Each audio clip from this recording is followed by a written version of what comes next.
All right, what's going on, everyone? I am so glad that we are here this week. We have a freaking packed out show, and I do mean completely, utterly, 100% packed out, which means I should probably stop gilding the lily. But I also like to do that. It's fun. It's good. It's nice to have a little bit of a ramble, bamble, jamble go on. You know what I mean?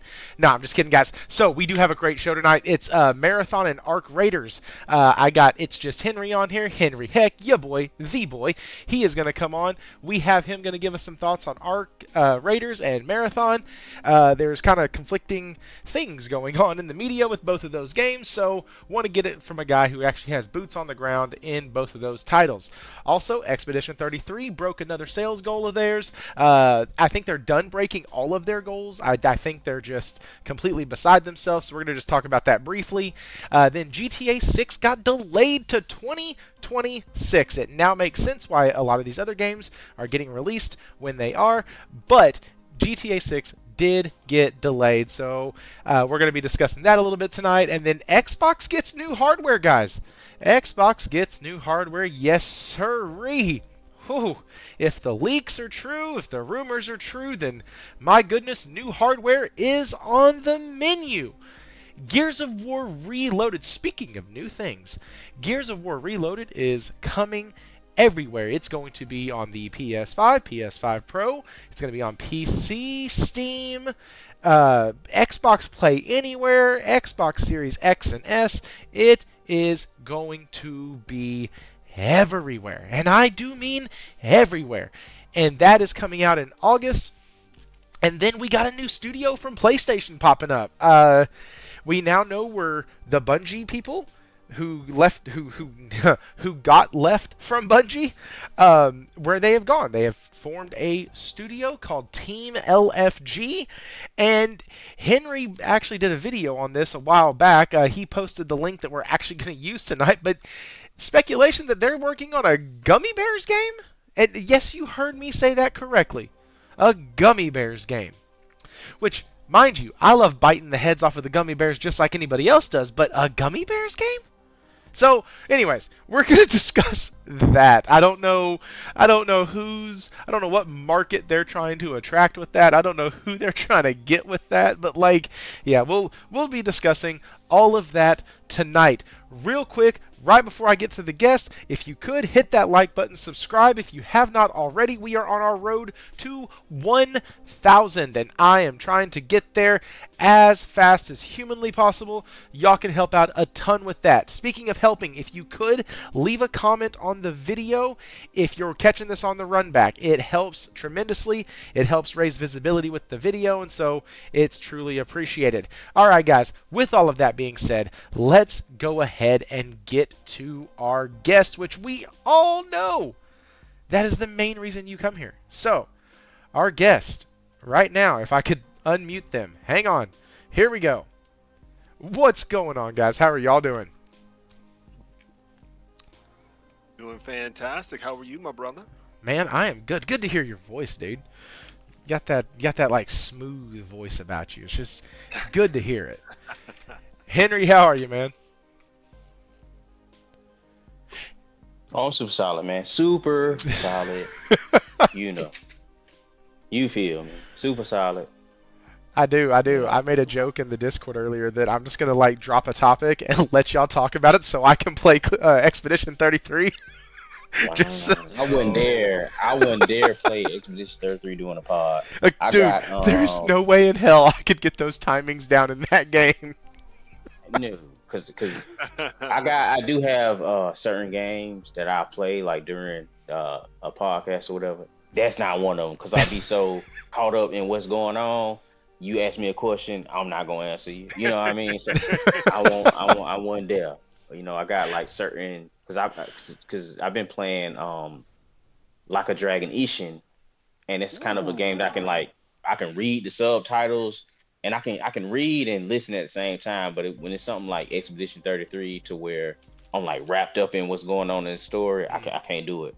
But this is kind of because when I watch anime, because I watch a lot of anime and I watch it subbed. I'm not one of those I'm not a dubbed individual. to where I gotta have it. All right. You know, the English brothers and sisters reading. So I'm used to, and then plus I got kids, so I'm used to not having audio but reading the subtitles, so I can kind of, my brain used to kind of multitasking with reading and hearing in case they fucking some shit up. You know what I mean? So yo, shout out to you. Multitasking, Reading subtitles while multitasking in case they fucking some don't shit up. usually You do know what that, I mean? to be honest. So, Yo, shout out. bro, you know how chameleon eyes be? A chameleon eye will look over here and look over Yo. there. That's kind of how I am with my eyes and my ears. My ears will be listening over here, but my eyes will be looking up. You know what I'm saying? So I got a chameleon situation going on.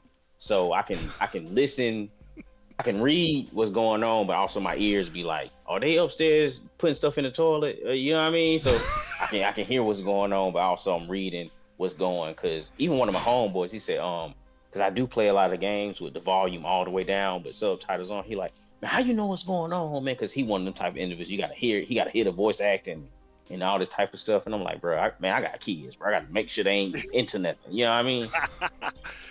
Amen. 24 So I like hours a to day. read and bro, I'm telling you, and my daughter just turned 4 and she spent the last week catching frogs and kissing them, and I'm like, bro, you gotta put the frog down, and she wanna keep them captive. She wanna hide them in cups and stuff, so I gotta keep looking outside. Like, bro, you can't keep the frog. Put the frog down, bro.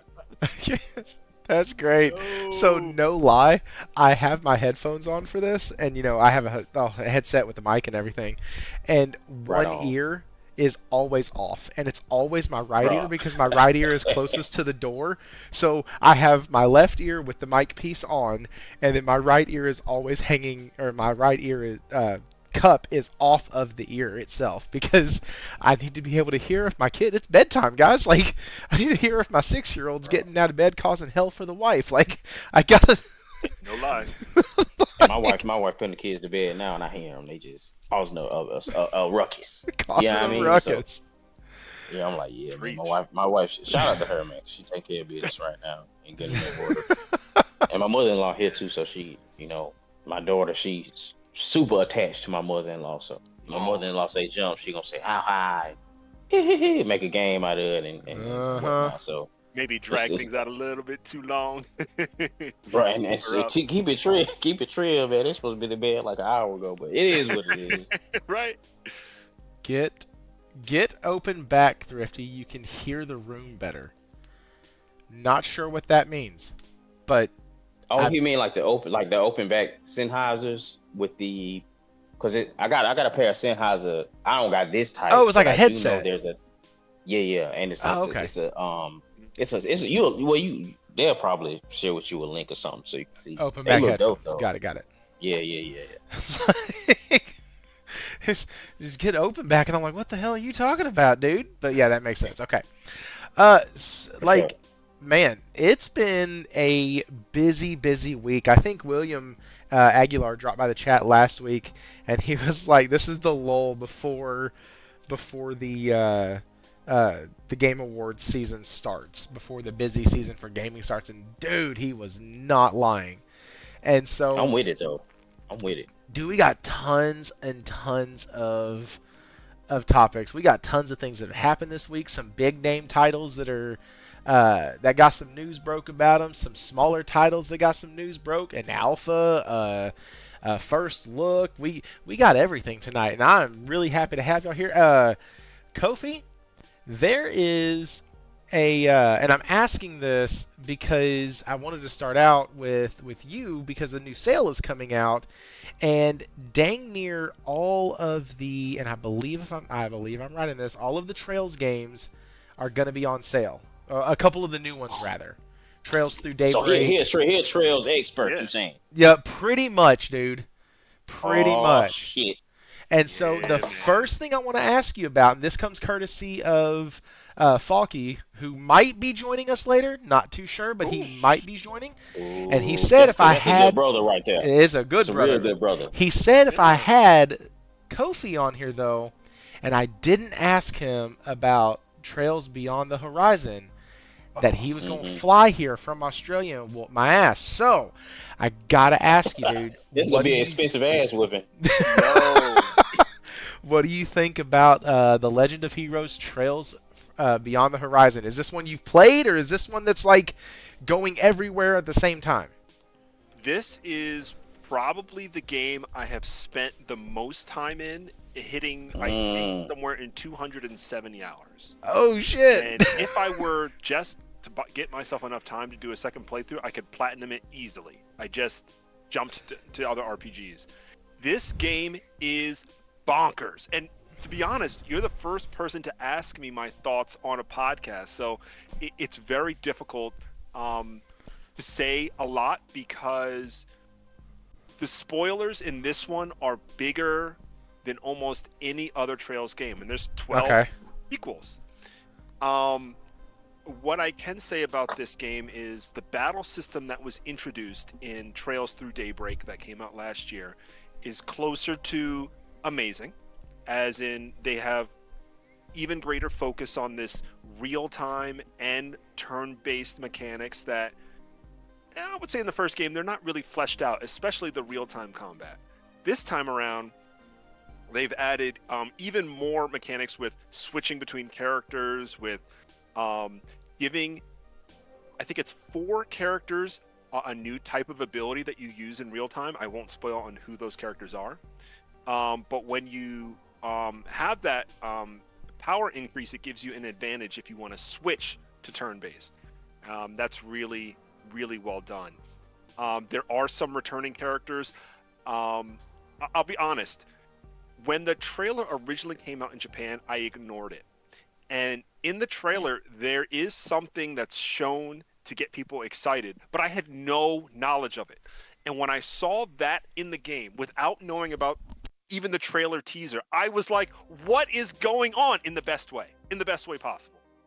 And there are certain characters in Trails Through Daybreak who seem like scumbags, but wait until motives are shown.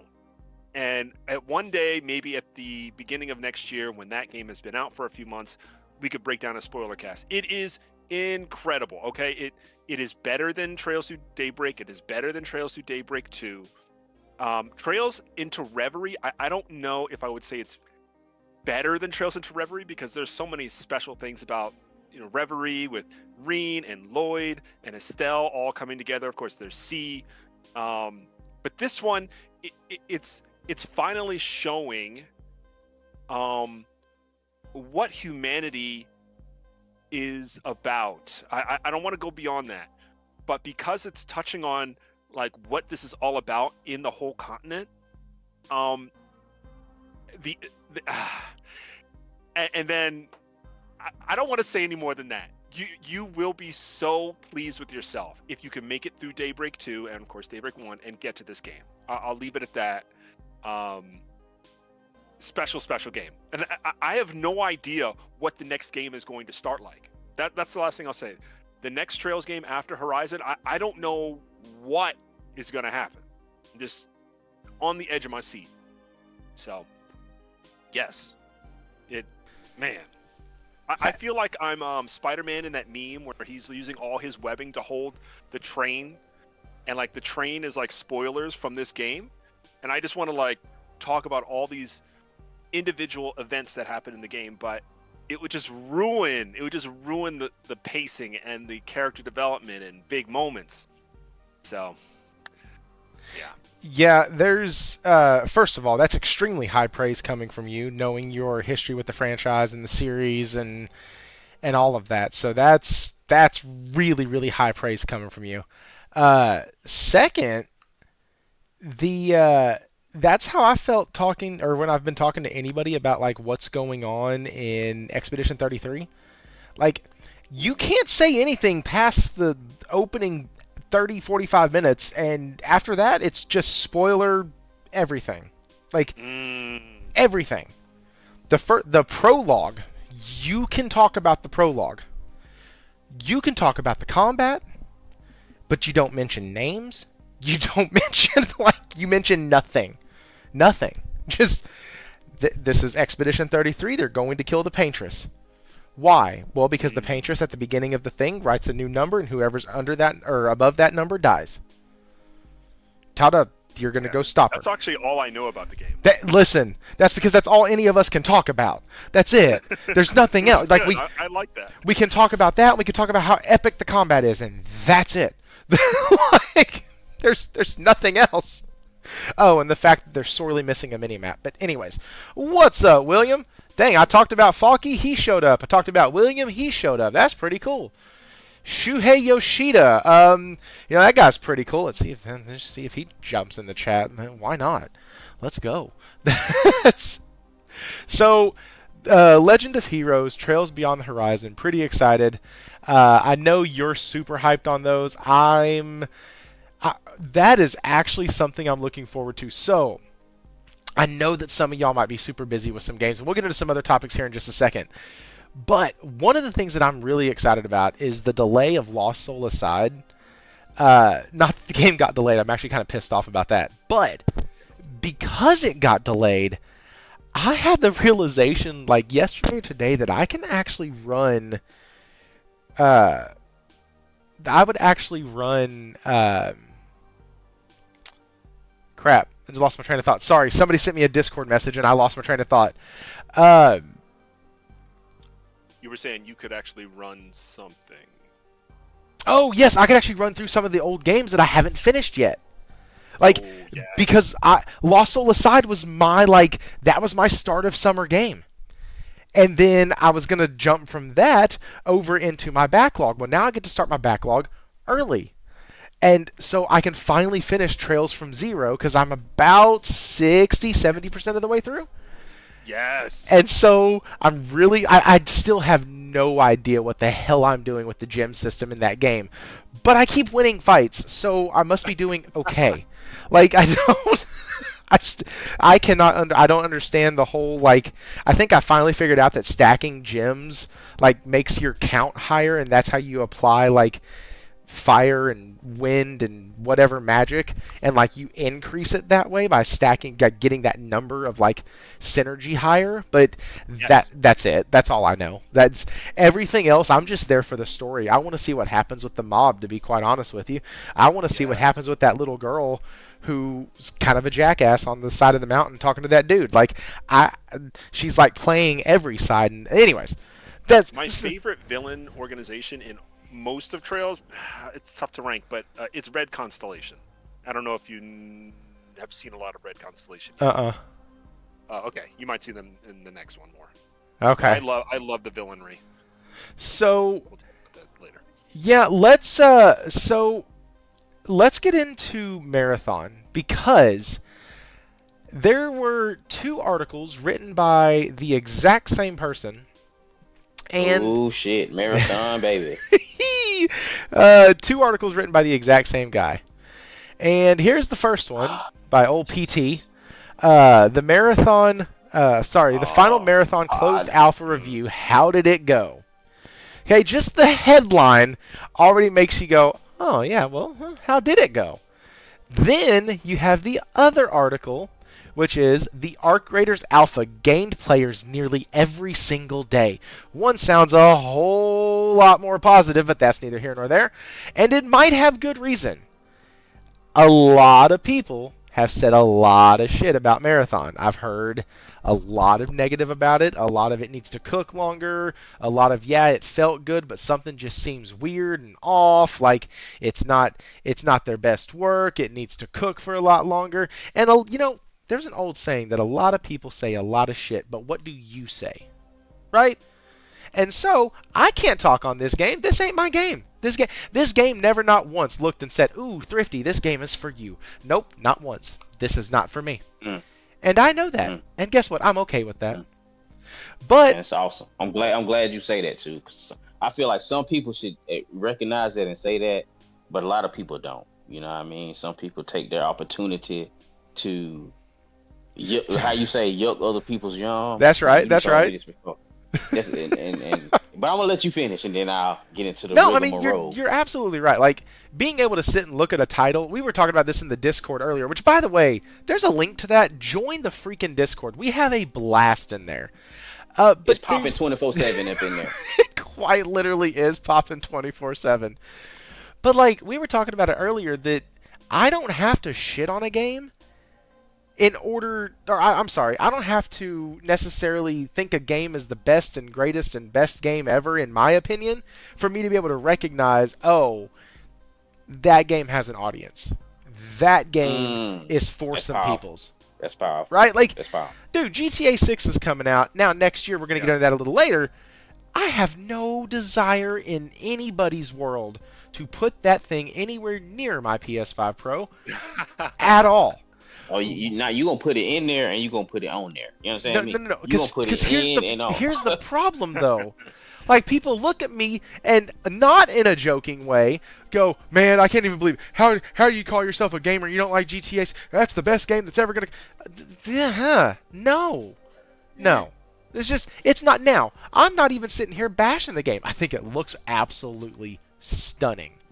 If that trailer is half of what, or even like, if the graphics are half of what are in the trailer, it's going to be a powerhouse.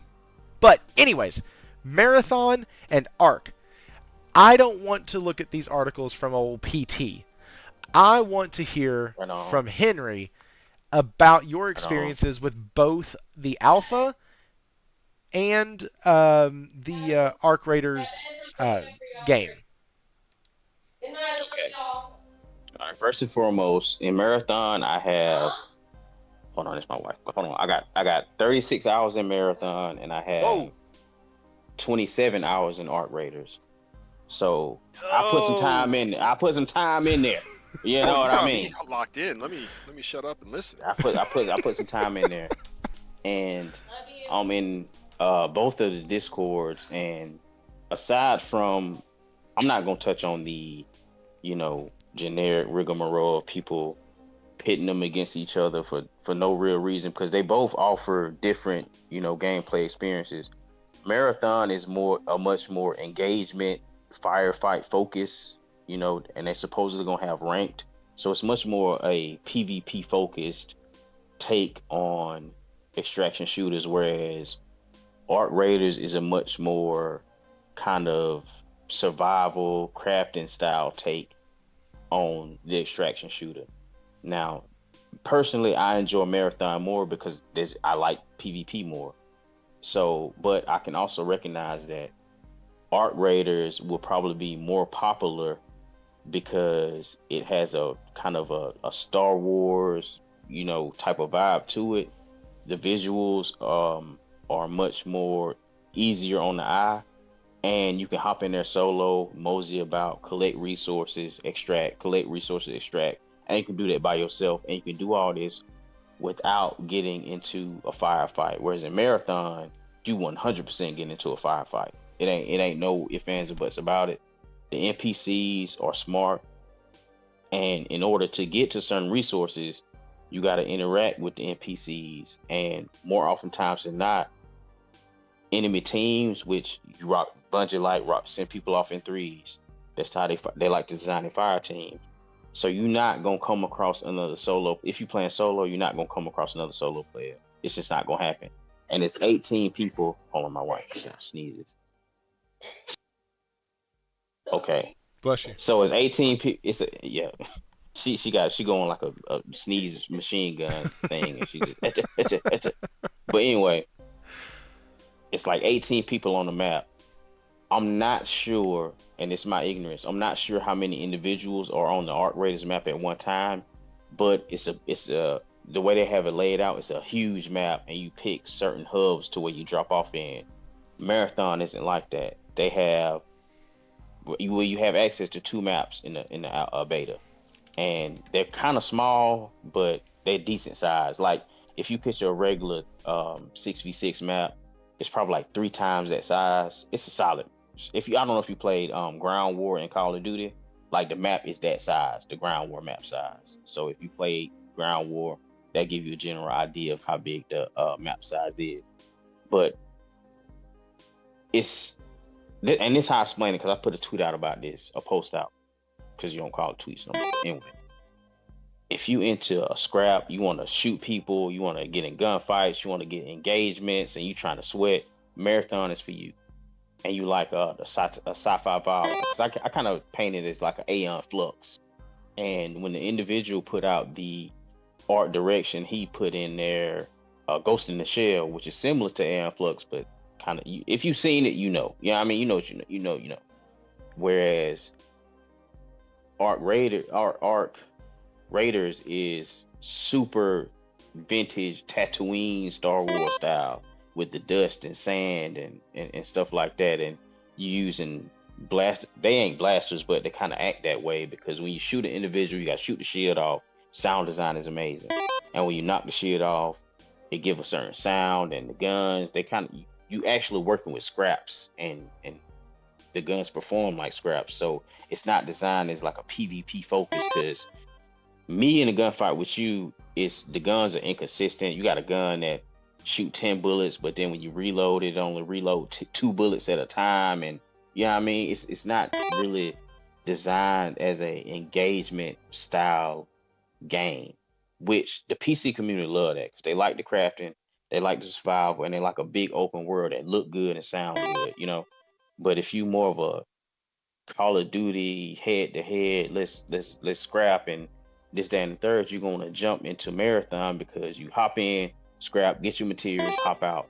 Whereas art, you can sneak about. As long as you avoid the drones, you're not gonna get into any conflict. And you hit a lift and you in and out. You can be in and out in like 5 minutes in Arc Raiders. Marathon, that ain't gonna happen. You know what I mean? Because in order to get what you got to get in marathon. Who's that? Oh, that's Falky. Oh, shout out to Falky. But in marathon, you have to fight to get what you want. And everything you interact with in marathon, let's say you want to get some high tier gear or some attachments for your weapons, or some weapons that some potentially higher gear weapons, everything you interact with is going to send off an alarm. It's going to try to alert NPCs or players to your position, and it's going to trigger a fight. You know what I mean? So you're going to have to get it how you live up in there. You're going to have to kill what you keep, or keep what you kill. Whereas in Arc Raiders, you hop in there and you really just scrounge for parts and whatnot in order to craft and build what you want, instead of like going in there and acquiring. You can acquire a gun, but more oftentimes than not, you in there to get parts to craft and build and things of that nature. Because ain't really no crafting inside Marathon. You get materials, but you turn those materials in to certain factions to unlock certain things, and which will allow you to either just straight up buy what you want or buy what you need as far as space, weapons, and grenades, and different cybernetics and stuff like that. Whereas in Arc Raiders, you can just craft it and have it, but if you get killed, you can't craft it. Whereas also in Marathon, if you get killed, you can't take it. You know what I mean? So it's different. It's a different vibe. So they not even really against each other. They're trying to attract two different types of individual. Because if you're a individual who like open worlds and moseying about and looking at beauty and crafting and survivability, you not gonna be playing Marathon anyway. But if you like to sweat and gunfights and shoot people in the head and this type of stuff, you gonna probably get bored with Arc Raiders. So you'll probably be playing Marathon.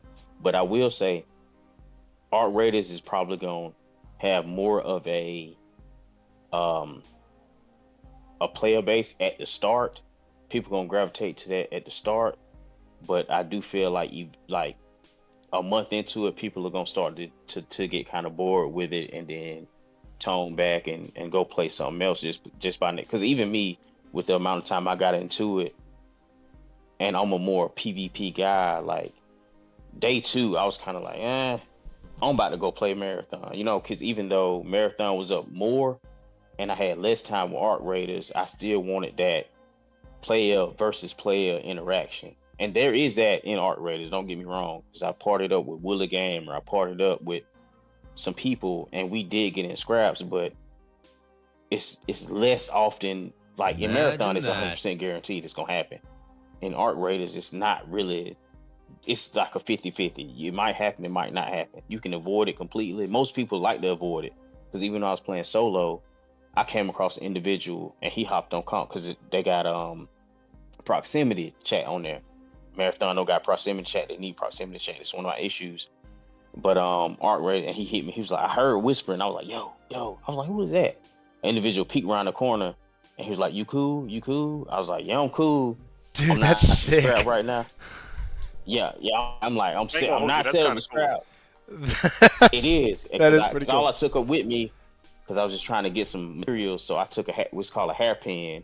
It's like a silenced pistol, but you shoot one shot and you got to reload it. Shoot one shot, you got to reload it. And that's all I had with me. I told him, I said, hey, all I got with me is a hairpin. I'm not set up for a scrap, but I will scrap. You know what I mean? And he was like, I'm just going to leave then. And he went on about his business, and I went on about my business. You know, in marathon, that's not going to happen. They see you, they shooting. You know what I mean? And that's how it's going to go. And I could have been a dick and shot him up as soon as I heard him whispering. But people, like I'm saying, this is a different type of player on each game. In Arc Raiders, people are more so interested in collecting the resources, getting in and getting out, and that's what they want to do.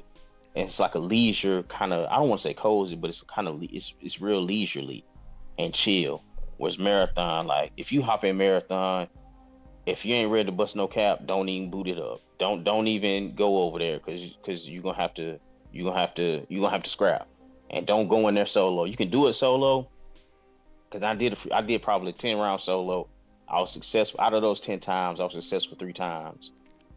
It's tough. It's not for the faint of heart. I put a ton of time into it. Can you do it? Sure. Would I suggest it? Absolutely not. It's not designed for that. It's designed for 3v3. I mean, it's a team game. It's like, you know, you wouldn't. Well, now because some people do solo queues. It's and you can't even really compare it to another experience because even if you go in there with randoms, right? They might not be on mic, but they know what the fuck. I don't even know how because it was a beta, bro. You know what I mean? But they automatically know what they're doing. So you hop in there and just follow whoever you think know what they're doing. They know what they're doing. Just follow them and do what they do. You're gonna make it out alive. Arc Raiders, you can hop in by yourself and just vibe and enjoy the scenery. And as long as no drones see you, you good to go. You might come across a player that might be a dick and shoot you and kill you. But at that point, it's on you because since it's not designed with PvP focus, you pretty much got a 50-50 chance of winning, even if you suck. Because the guns suck in that game. The guns are garbage. So you got a 50-50 chance of making out of a scrap. And I got some clips I will put up on X or whatever. You can finagle a win. You know what I'm saying? So it's not even about that person being better or you being better, because the gun's gonna fuck you either way because they just not good. You know what I'm saying? So they suck so bad. And you're talking about Marathon's guns. No, Art Raiders gun. Raiders gun.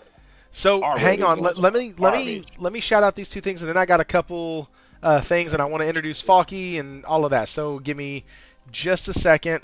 Stephen Leon with the 20-member bomb. Let me read this real quick. Priscilla T, Morgan Kimes, Holamoka 17, William R. Aguilar, Aguilar. Why was that hard for me? J942, Lyndon Nacker, Juice, Easy E, Zilla Nation Henzo. Lyndon who? Lyndon Nacker. Who? Nah. Juice, Easy E, Zilla Nation, Henzo, Chris Coleman, Zero Steel, Outsider Gaming Night, Corey Massey, Rash, Byron Cutler, Chad Stud, I can't read, Joe Kane ESU, nope, Weezer 57. All of y'all got a gifted membership, and the one I said nope to, I will absolutely screw that name up.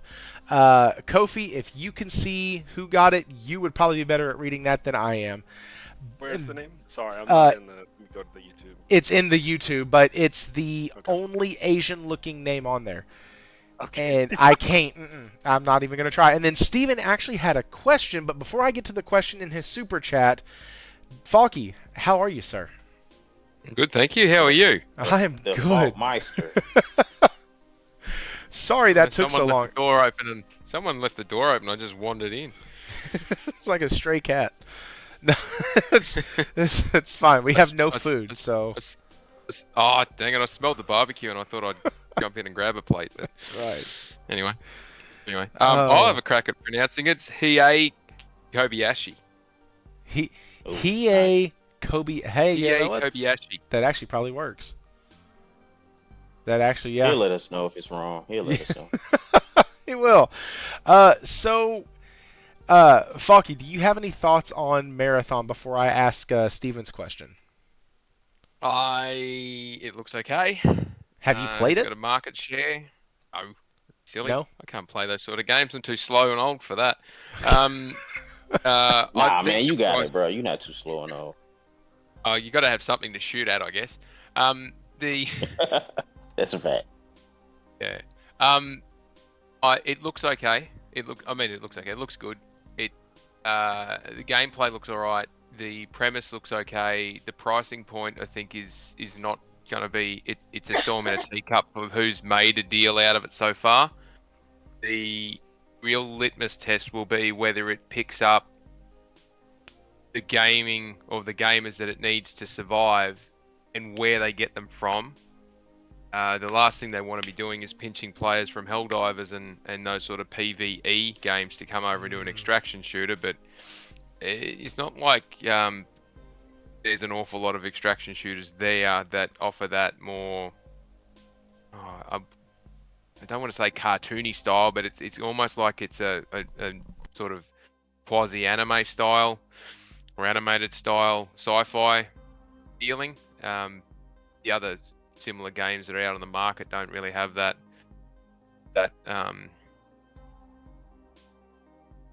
focus, or they don't really have that feeling to them. So it'll be interesting. I've spoken to a few people who've played the alpha test and played some of the other game parts with it, and I can see there's the core of it is a really good game, but it'll have the same challenge as what Concord had, which is it can be a brilliant gameplay mechanics, great gameplay loop, absolute fun thing to play.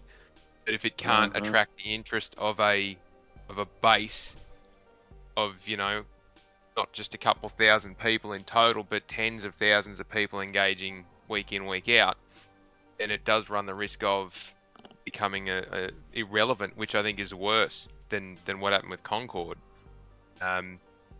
Because if you get a game that's underperforming and is effectively irrelevant, you've still got a small base of players who want to play it.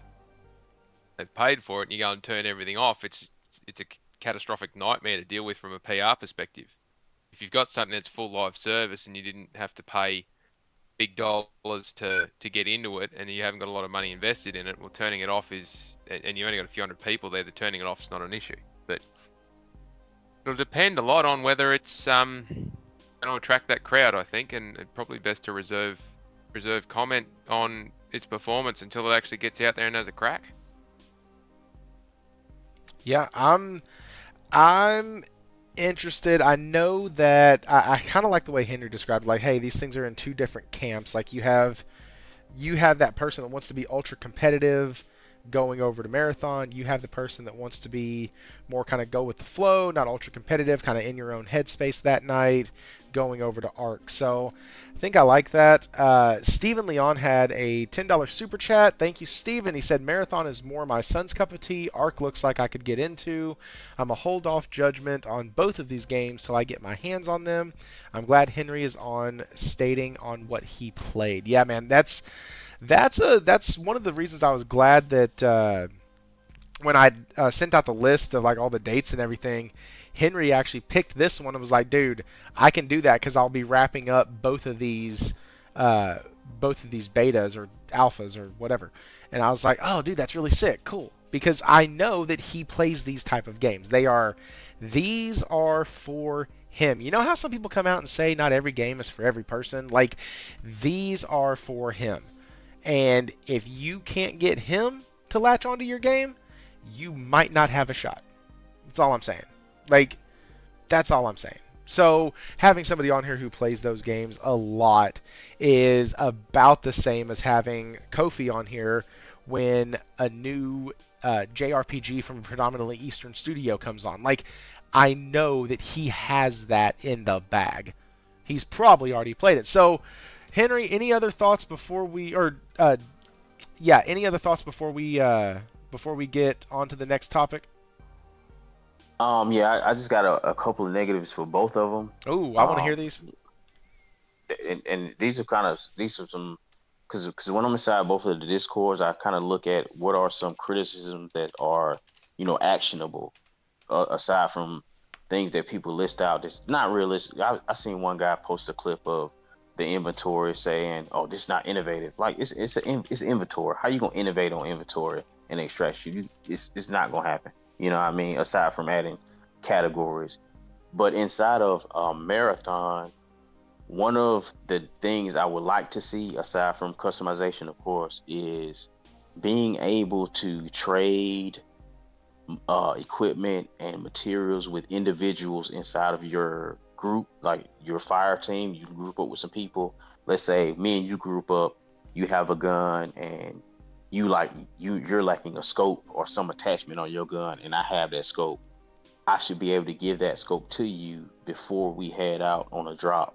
Because you can head out on a drop and drop it, but you're in a position of vulnerability when you're out on the map, because NPCs can shoot you, players can shoot you, or whatever. I would like the ability to share equipment with you there. And that's also a criticism I have with Arc Raiders also, because if I'm in a group, and it's kind of more complex in Arc Raiders because things are built off of materials such as like metal parts, plastic parts. So it's not even as simple as dropping you a scope or dropping you a underbarrel for your gun or whatever, because you would have to have the base material to then craft the underbarrel or then craft the scope or shield or what have you. So I think both of those games could do well with having a situation to where when we group up together, we can trade amongst each other before we go out into the field. And there have been talks with Marathon to where they was talking about adding a social space, and maybe you would be able to do that in that social space. Arc Raiders, they may have spoken about it, but I've just personally been more active inside Marathon because that's where I will position myself to like spend most of my time, because that style of play is more in line with my style of play. You like hurting other people. I get it. Oh, you got darn right. I like messing up people's days. I like messing up people's days, So if you out here looting and you think you got a special attachment and I see you off in the distance, rest assured I'm gonna shoot. I'm shooting every time. You know what I'm saying? Just because I got that pent up aggression from dealing with people all day long. It's a little bit of bloodlust, Can I ask a quick question about Arc Raiders? Sure. Hell yeah. Ask away. That's what I'm here for. That's what Thrifty let me out my cage for. Yeah. I loved the idea of Arc Raiders from the moment I saw the trailer. I feel like that was 2019. I might be hallucinating that time. One thing I was hoping Arc Raiders would have is big skirmishes. And I remember there were certain moments in the original trailer where I feel like there was some sort of metal structure that was like walking over people, almost like a large mechanical spider. And I was curious, did you ever feel like there was a moment where at least a group of NPCs are causing a large conflict? Not that what you're speaking about. There is that. I forget the specific name for them. I think they call like Striders or something. But it's something that you and your group will have to take down. Like you take it. I don't want to say you can't take it down by yourself, because if you're a proficient enough player, you probably could. But in instances of what I've seen, it's a group effort type of thing, and also with the potential of being able to like link up with other individuals. Let's say if I start out by myself, let's say me and Thrifty start out and you start out by yourself. We could potentially group up together and then attack that thing. You know what I mean? We ain't got to kill each other. You know what I'm saying? It's not you know what I'm saying? We don't have to. And we can group together and attack this. I forget the specific name for. I just call them striders because they big, long daddy, long leg type things. You know what I'm saying? Yeah. And you can there is that is there, but as far as like I also seen a situation where it's been teams on teams on teams just attacking each other, and third party happened to the point is a whole bunch of people just killing each other like a massacre or whatever you want to call it. It's a lot of potential there for how you say emergent. I guess you call it emergent gameplay. I guess that's what they would call it. As far as different things, the situation being open to a lot of different possibilities. I guess you know what I mean. Because even let's say if we in a group, three of us in a group, and we're attacking the Strider, another team can come up and say, you know what, fuck the Strider, let's kill them because we already gonna be weak, so they can kill us potentially, and then finish off the Strider. It's just a lot of potential there to what could happen, and it just depends on how confident you are, how confident the other team is, and how aware of your surroundings, because I'm always looking around. So if I see another team popping off, I say, hey, let's pull back. Yeah, it's a group of people over there. Let's pull back. They might attack us. And my thing, let's go kill them first. You know what I mean? Let's go smoke them. And then we'll come back and do this. Because especially in a situation like that where it's like a beta or alpha, it's a lot of like streamers and people who trying to get clips. So obviously, my thinking is they finna try to smoke us like a Newport. So let's hop out here. Not like a Newport. Yeah, bro. Let's hop out here and get them out the door, and then we can refocus Those on what we're doing. menthols will make you cough. You know, whatever it is, a black and mild, however you want to do it. But I feel like after the game come out and people calm down and get acclimated, it'll be it's chill now, but it'll be a lot more chill when people ain't trying to farm clips. You know what I mean? Yeah. So, but it's a lot of opportunity. I feel like with the two games, it's more opportunity in Arc Raiders for like those type of super cool situations to play out. Whereas in Marathon, the coolest and to transparency, I prefer Marathon, but I will say, the coolest thing that can happen in Marathon is you kill a whole team by yourself. Whereas in Arc Raiders, the coolest thing can happen is you kill these people, you kill a hard strider, and you collect all their gear and get this gear, and you get up out of there, and it's a good time. And you meet some friends out in the, you know what I mean? You meet some friends out in the open plain. I forget what they call the world itself, but you meet some. It's a lot more opportunity in Arc Raiders to not just have a good time, but make a good time. That's what I was gonna say. It sounds like Arc Raiders is don't take this the wrong way. At least for me, it sounds like Arc Raiders, Raiders is more fun. Like it sounds like to me that's because I think overall like let's take me aside, the average person, because I can put myself in another individual shoes and look at it look at it face to face. Right, like for the masses, right? It seems like Arc Raiders is going to be better for the masses. Yeah, 100%. Arc Raiders is for sure. Like, let's say, because they don't drop at the same. I think Marathon drop in September, Arc Raiders drop in October. I fully expect. Arc Raiders has a release window? Yes, in like October. Oh, I know that. Okay. Yeah, I fully expect Arc Raiders to hit 300, maybe even 400K on Steam. You know what I'm saying? I say Marathon might hit 100.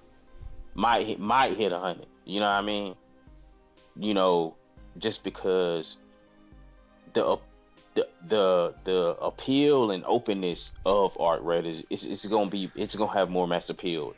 The look of it is, like I said, it's that Star Wars, Tatooine. It's just more appealing to look at. It's third person. People love third person a lot more than first person, and it's just more. It's more chill because like let's say you thrifty. You hop in Marathon, you gonna be stressed. I'm gonna keep it real. That's the most real thing I've ever heard in my life. Like, keeping it real. You hop in Marathon, 30 seconds in, you probably gonna die. Dude, I can't do Arc-rated, games like that. I just can't. Arc Raiders, even with the tutorial, I mean, there is a tutorial marathon, and the tutorial is kind of misleading because it make it seem and feel a lot more easy than what it's gonna actually be.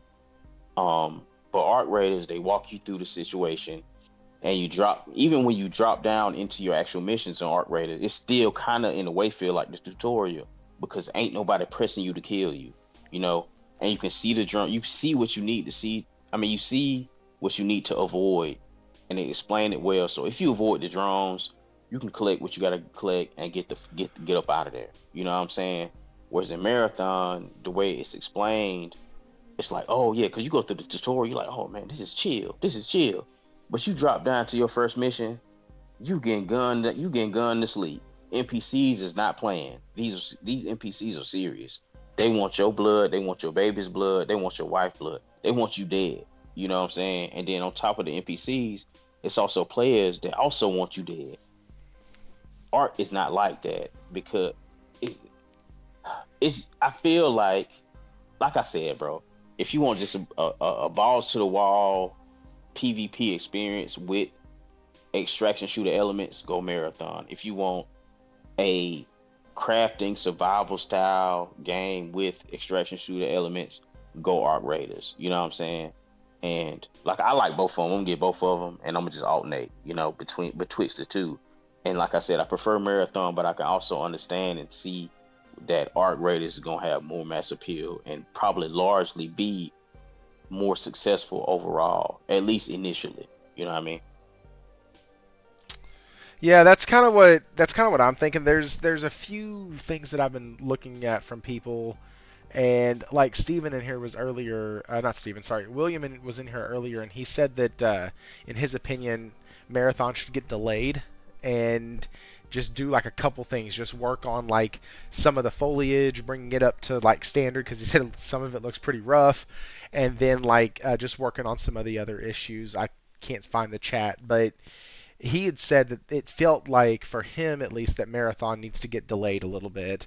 And so, from what you're saying, one's going to come out have a little bit more mass appeal.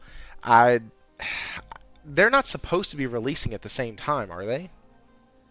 Nah, Marathon. Well, it's gonna be kind of around the same time. So Marathon is supposed to be September. Um, Arc is supposed to be in October.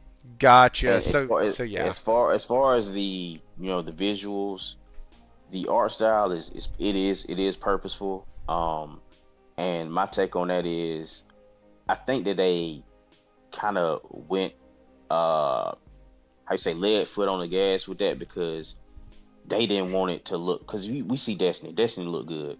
They didn't want it to just look like Destiny, Sure. or just you know what I'm saying, because they could have easily just done that, but people would have been like, this is Destiny as an extraction shooter. You know what I'm saying? So they kind of wanted to take a polygonal kind of look to it, which it does fit, and after you play for a while, you get used to it, and it don't look bad, but I can understand how people don't kind of automatically like jive with the art style. You know what I'm saying? Because it is kind of jarring at first, especially if you come from a game like Destiny, or you come from something that looks more current gen, or even Art Raiders, because Art Raiders look damn fucking good. Art Raiders look excellent.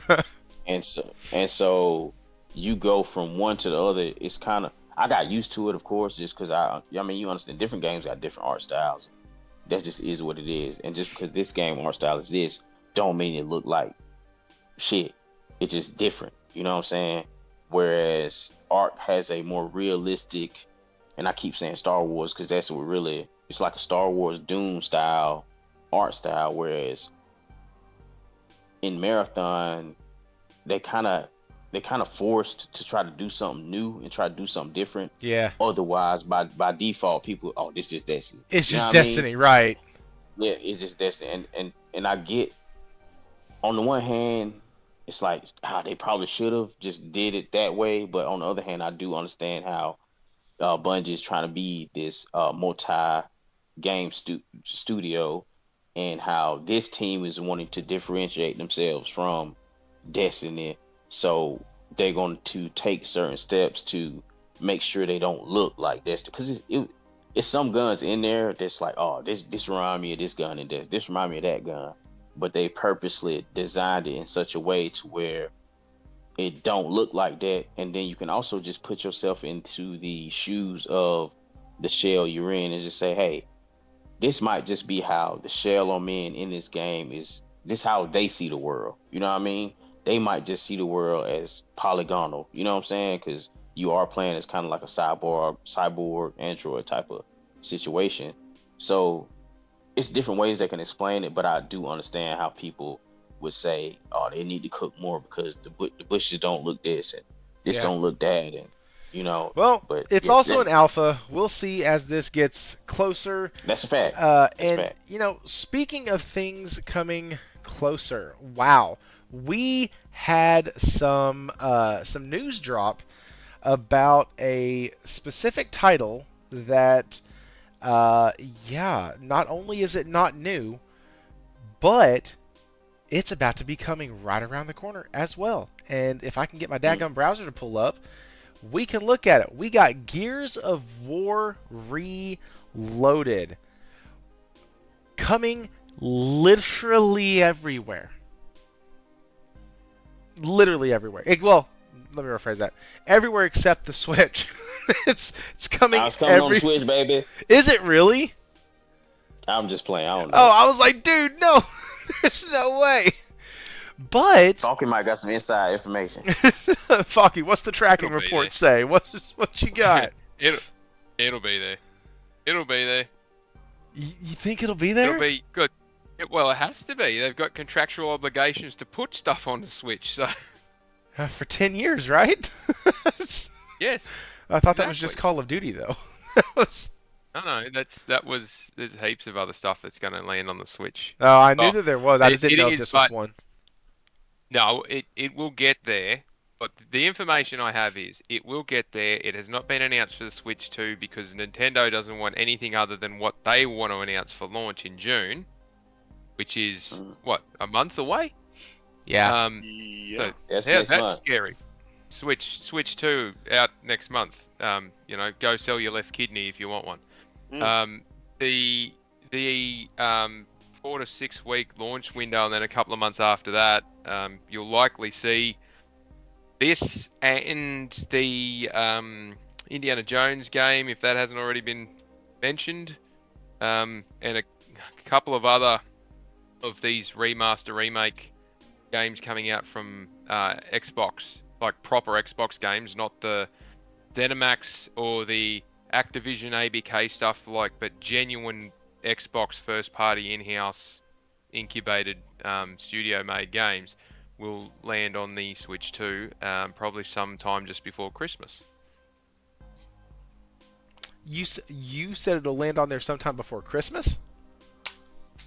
Yeah, well, they're not going to be in the launch window because Nintendo's got a heap of other contractual games in their own first party that they want to sell tens of millions of first.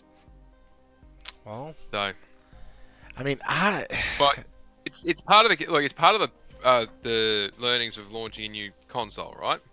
You launch the console, doesn't matter what it is, and you get the initial launch games that are there to promote people buying it, give it a reason, something to play.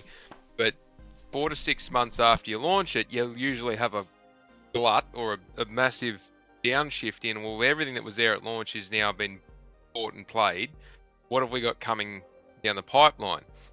And that's when these sort of games fill in that void really, really well. But let's not forget that they also need to get the version of this for the Switch 2 right, because it's quite a different piece of software hardware that they've got to deal with. So, as it stands, based on what I've been told, they've been developing it for the Switch 2. So it won't be there on day one. So now let me ask you, speaking of being there on day one, now I made a video about this. I'm actually excited about this. One of the games that I have probably spent the most time on since they've been tracking gameplay time. Like you get your hour, you get your review or whatnot at the end of every year, or you can go onto the PlayStation and see like how many hours you've logged. Is Outriders. You would have been Pony. Oh, I was close. Do what? I said it'll be My Little Pony. My Little Pony. No, you've already established that's retro. Man.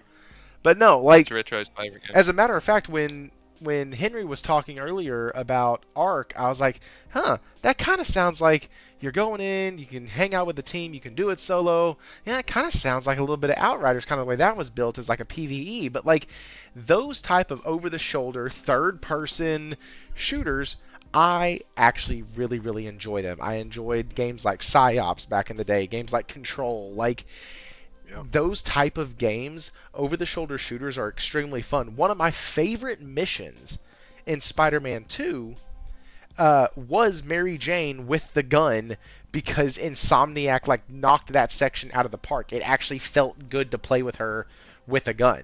Spoiler alert. And Jesus. so, folks already know that the Oh, game is 2 killing years old. Good Lord Jesus. Killing me. So I only just finished playing The Last of Us 2. well, Jeez, I tell you what, you guys expect way too much of us.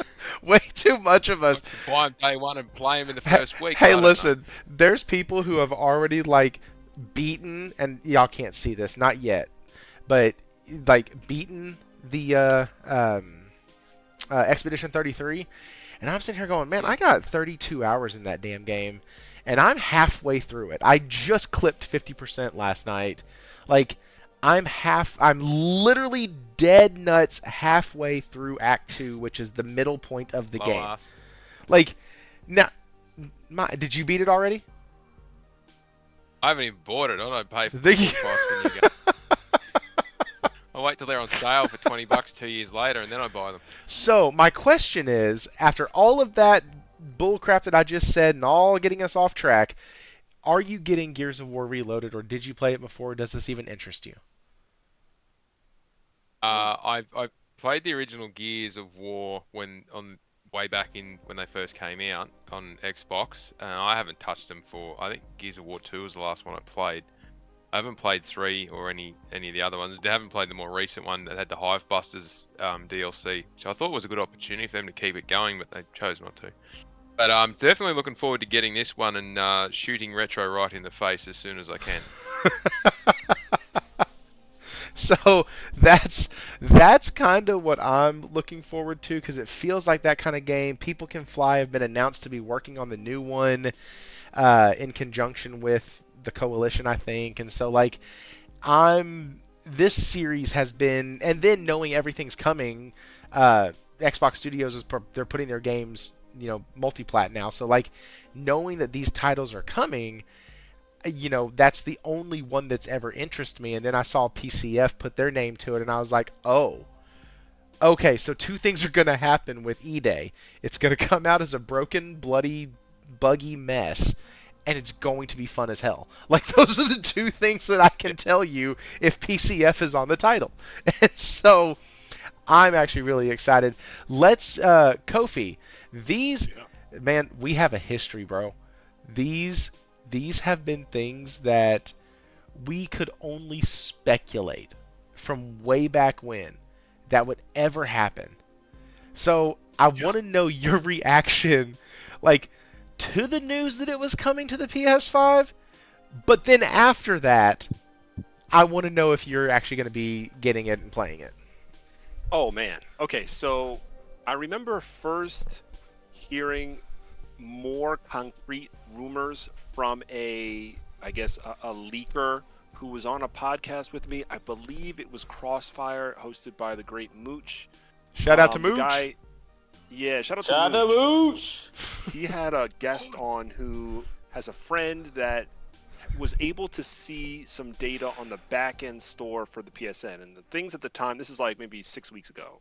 Yeah, about 6 weeks ago. He confirmed that it was a Gears of War game, that it would have some proficiency with the PS5 Pro, but he couldn't confirm multiplayer at all. He didn't know if there was going to be any co-op. He didn't know if there was going to be any, PvP. So we were all like, this could be like a fumble out the gate with, like a not so thorough release. So the idea of just playing a Gears game, absolutely definitive. I mean, like, before I had enough money to buy a PS3, the 360 was my system, and from the moment I saw the what was it called? The Mad World commercial for Gears, and then playing as Marcus. My best friend and I went through Gears 1 and 2. Absolutely great. And then I even played Gears. I played Gears 3 a little bit later. Played Gears 5 a little bit later. The over the shoulder third person experience, I've typically chased that since playing Gears of War. Titles like Space Marine and Space Marine 2. When Space Marine first came out, I was like, yo, this is like Gears, but like it's its own thing. And then, Space Marine 2 is absolutely excellent. I haven't finished Space Marine 2, but I mean, I like it so far. It's great. Travesty. There's just so many titles that take a little bit of Gears. Even the idea of something like a horde mode. I used to call those big PvE type situations a horde mode, just because like I felt like they cornered that experience on console, made it really accessible. So absolutely excited. I wish, the only thing I'm a little bit salty about is I'm starting to see that Xbox releases on PlayStation can have physical releases, but the game is not on the disc. It will still require me to connect to the internet. I really wish they wouldn't do that, but I probably would just then buy the digital version so that I can return to this. And then E-Day looks hype. So I'm very excited to see this. Marcus and Dom, more of their story will be shown. It's going to be a great time to be a gamer. Man, that's kind of how I feel right now. Like it's surreal on one end, but on the other, it's like, huh.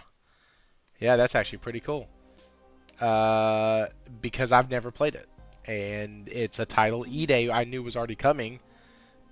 And so I was already talking about it. It was asked of me a few weeks ago, kind of what series, if any, would get me to purchase an Xbox game. And I was like, honestly, back in the day, it would have been Halo. Like, I almost sold my PS3. Everybody knows that story. But, like, now, I don't care about Halo. I'm not a PvP guy at all. But Gears, that seems fun. I liked Bulletstorm. I'm sad we didn't get a Bulletstorm 2. Which, by the way, funny enough, if anybody goes and watches my newest video, tell me where I screwed up in that video. It's within the first, 2 minutes. I didn't catch it until later. And it's because I mixed up a thing with the game Army of Two, is what I was gonna say. And so, anyways, I love the game Army of Two, not Call of Juarez, but the other one after. Like, these type of over-the-top games where it feels very, what's the word I'm looking for? Arnold Schwarzenegger, movies. Just we're gonna blow stuff up, we're gonna ask questions later, and it's just gonna be a great time. It's gonna be over the top, and I love those type of games. So I'm actually really excited I get to start at the very beginning. Henry, what about you, man? Did you play this on the 360? Are you gonna get it? What are you doing? I did. I played it there. I actually had 3 Xbox 360s because I was a glutton for punishment. And after one Red Ring of Death, I had to get some more. I was collecting them. I was collecting Red Rings of Deaths. But they counted you as 2 sales then, right? That's fine with me. Because at that time, if you didn't have a 360, you weren't a gamer. You know what I mean?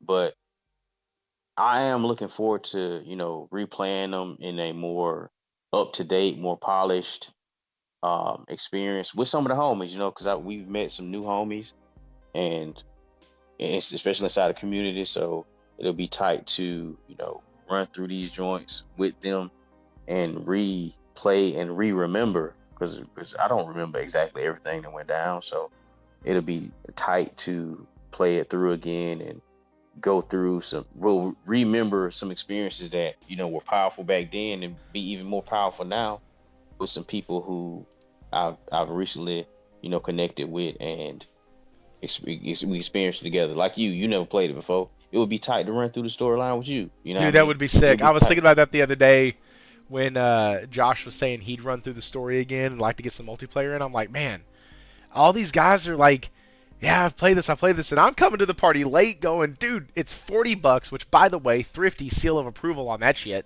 Super deal. Like, you get all the DLC, you get the extended story content, it's enhanced for the PS5 Pro, like, it checks literally every single box except for the release date.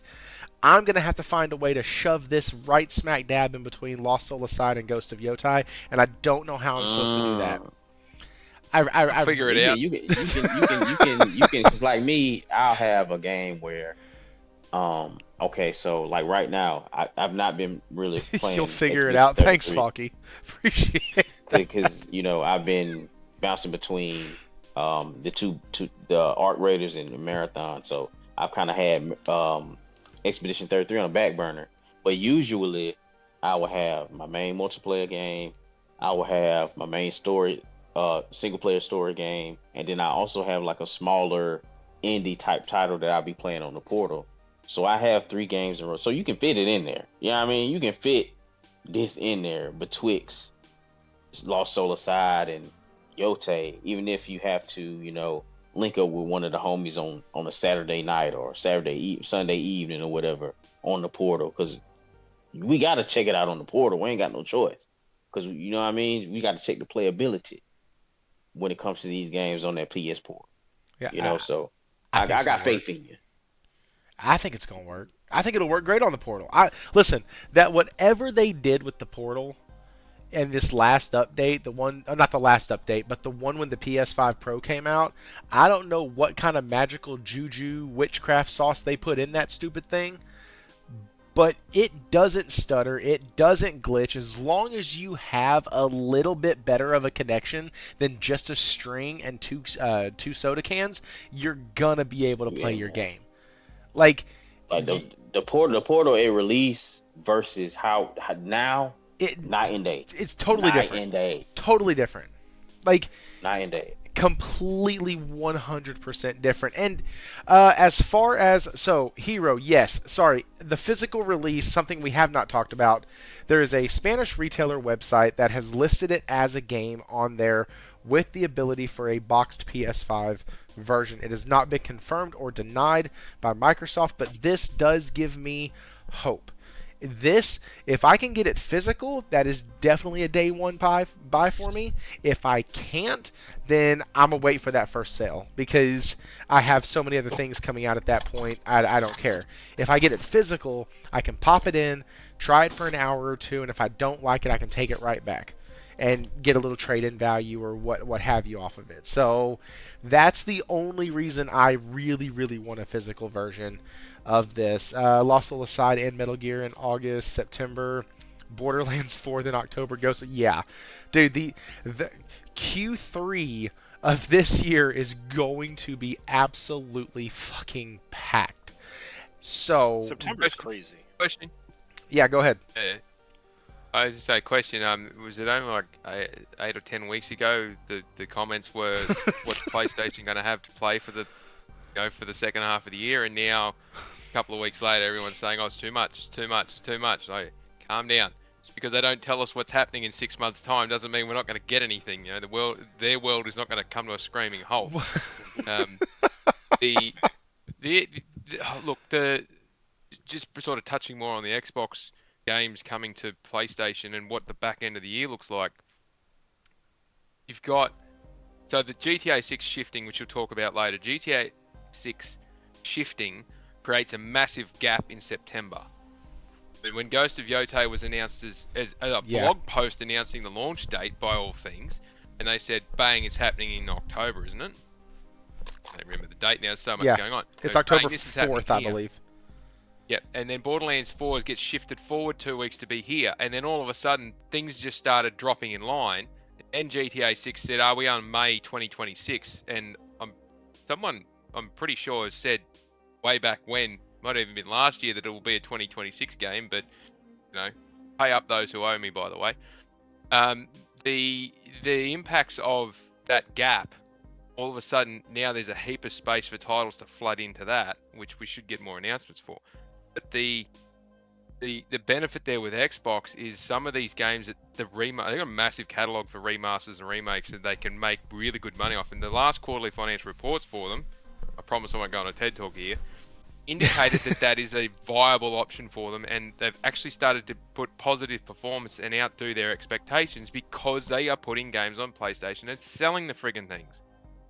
If they've got a couple more like this in the works that are on short lead announcements. They announced this thing last week, and it's coming out in a couple of weeks, isn't it? Right, it's not far away. Months. If they've got some more in progress, they're just waiting for a good time. There's a very good chance we will get some Xbox games landing right in that September, October, even though late November window, leading into the Christmas break, and it's starting to get really, really clustered as to, as you pointed out before, who's playing what and where's it going. So they're sort of got to be careful, but that's a great, for people who've not been around as long as we have in gaming, to get access to some really good games from way back when with the modernizations put into them. Like, because they're in the first Gears of, which one was the first Gears that had the online multiplayer? Was it 2? Or did they have it in 1? PvP or PvE? PvP. Was it in 2? I feel like it was in 1. I feel like it was in 1. Because when it first came out on the 360, not every country had good enough internet to be able to do it. I don't think it was in Australia. I don't think the Australian version originally launched with the PvP multiplayer because we were still on dial-up modems and stuff back then. Like, it was, you're lucky to even, and yet couldn't be on the phone at the same time as being on the internet over here. That's how bad it was. So there's going to be some people who never had that experience. And you can imagine now with like lightning fast internet capabilities to be able to do that. It'll be an entirely new experience for some people. But if at the price point that they're launching them at, that is like, and people want to carry on about, Xbox publisher this and they're turning places. So no one cares. Honestly, no one cares. We're getting an opportunity, right? Like, play these games and have a great time because the price point is low enough to let people get access to them, and it's a win-win for Xbox. So let me ask y'all this. So this was posed when this news kind of dropped, and I thought it was an interesting idea. One of the guys in the Discord, Warawana, had made mention that once Xbox Studios goes through their back catalog, right? Once we get the Halo, once we get the Gears Reloaded, and by that I mean like Halo 5, Halo Reach, whatever. Once we get like a Halo Master Chief Collection. Halo Reach. Oh yes, come here. Yeah, like once we get the Forza Horizon, once we get all of these these tent poles, these massive franchises, these remasters of old titles and stuff like that. Once they run the gambit through that, the quality of the new games that they're releasing are still shit. So, notwithstanding Forza, like let's just remove that one from the list. But like, the quality of most of the games that they're releasing is not that good. So, the thing that was basically put forward was after they get through this back catalog and these remakes and remasters of beloved titles, will they be able to sustain themselves going forward, or are we going to see they have this big jump in sales on the PlayStation, and once either they run out of library or they run out of it, because it's either library or it's, oh my god, it's here and it's the shock value and it's the big thing and holy crud, they're going to ride that wave a little bit. So like, do y'all think that they are going to see that big spike and then just kind of fall off, or do y'all think that their studios now are going to be able to, or are going to kind of be forced to make higher quality games because now they're going back to a selling games model versus a renting games model? And we'll just start at the top and work our way down on this one. Falky, what do you think? There's a lot to digest in those comments. If you've got 4 hours, I can, get into it. But... No, are they going to run out of steam? Are they going to run out of steam? No pun intended. No. There's a couple of different aspects to this. The first part of your question, their current games are crap. Yes, they are. They're not up to the standard, and they're going to get absolutely pantsed and belted up by EA, Take-Two, and everyone else that's in the publisher space at the moment. Some of the games that are coming out of Xbox Studios, not ABK and ZeniMax, but Xbox Studios, are going to get towed up by the indie publishers and the Tier 2 publishers. 505 Games are going to absolutely destroy if Xbox, if they keep producing stuff for the quality of the Indiana Jones game. Now, everyone carries on that Indiana Jones is pretty high quality. You line that up against Ghost of Yotei in 5 months' time, and there's not even 12 months between those two released, and it's going to get smashed. I mean, Lost Souls aside, is looking better than the Indiana Jones game already, and it's running in UE4. It's Lost Souls aside looks so good. It is insane what they're pulling out of that thing now. But that's the looks of the game. The mechanics of it, you can leave it or take it, and I'll use Indiana Jones as the example here. You can leave it or take it that the speed and the mechanics and that sort of stuff, it's not broken, but it's not at the level where the new gaming audience, I suppose, that they're attracting is used to. But you talk to a lot of Xbox only players and they say that, it's probably the fastest, or it's brilliant because of X, Y, Z. Like, there's a totally different audience with a different set of expectations that they gotta meet, and new games don't get the same grace as what remakes and remasters get. You will get a massive amount of free kicks or passes for upgrading older games, and if you put a couple of patches out after you've done it, just tune it up a bit once it's in the hands of the players, it has the potential to have decent legs and go well. But in terms of what they're looking at going forward, selling games on PlayStation, if there's an argument to be had about bringing Game Pass to PlayStation and Nintendo.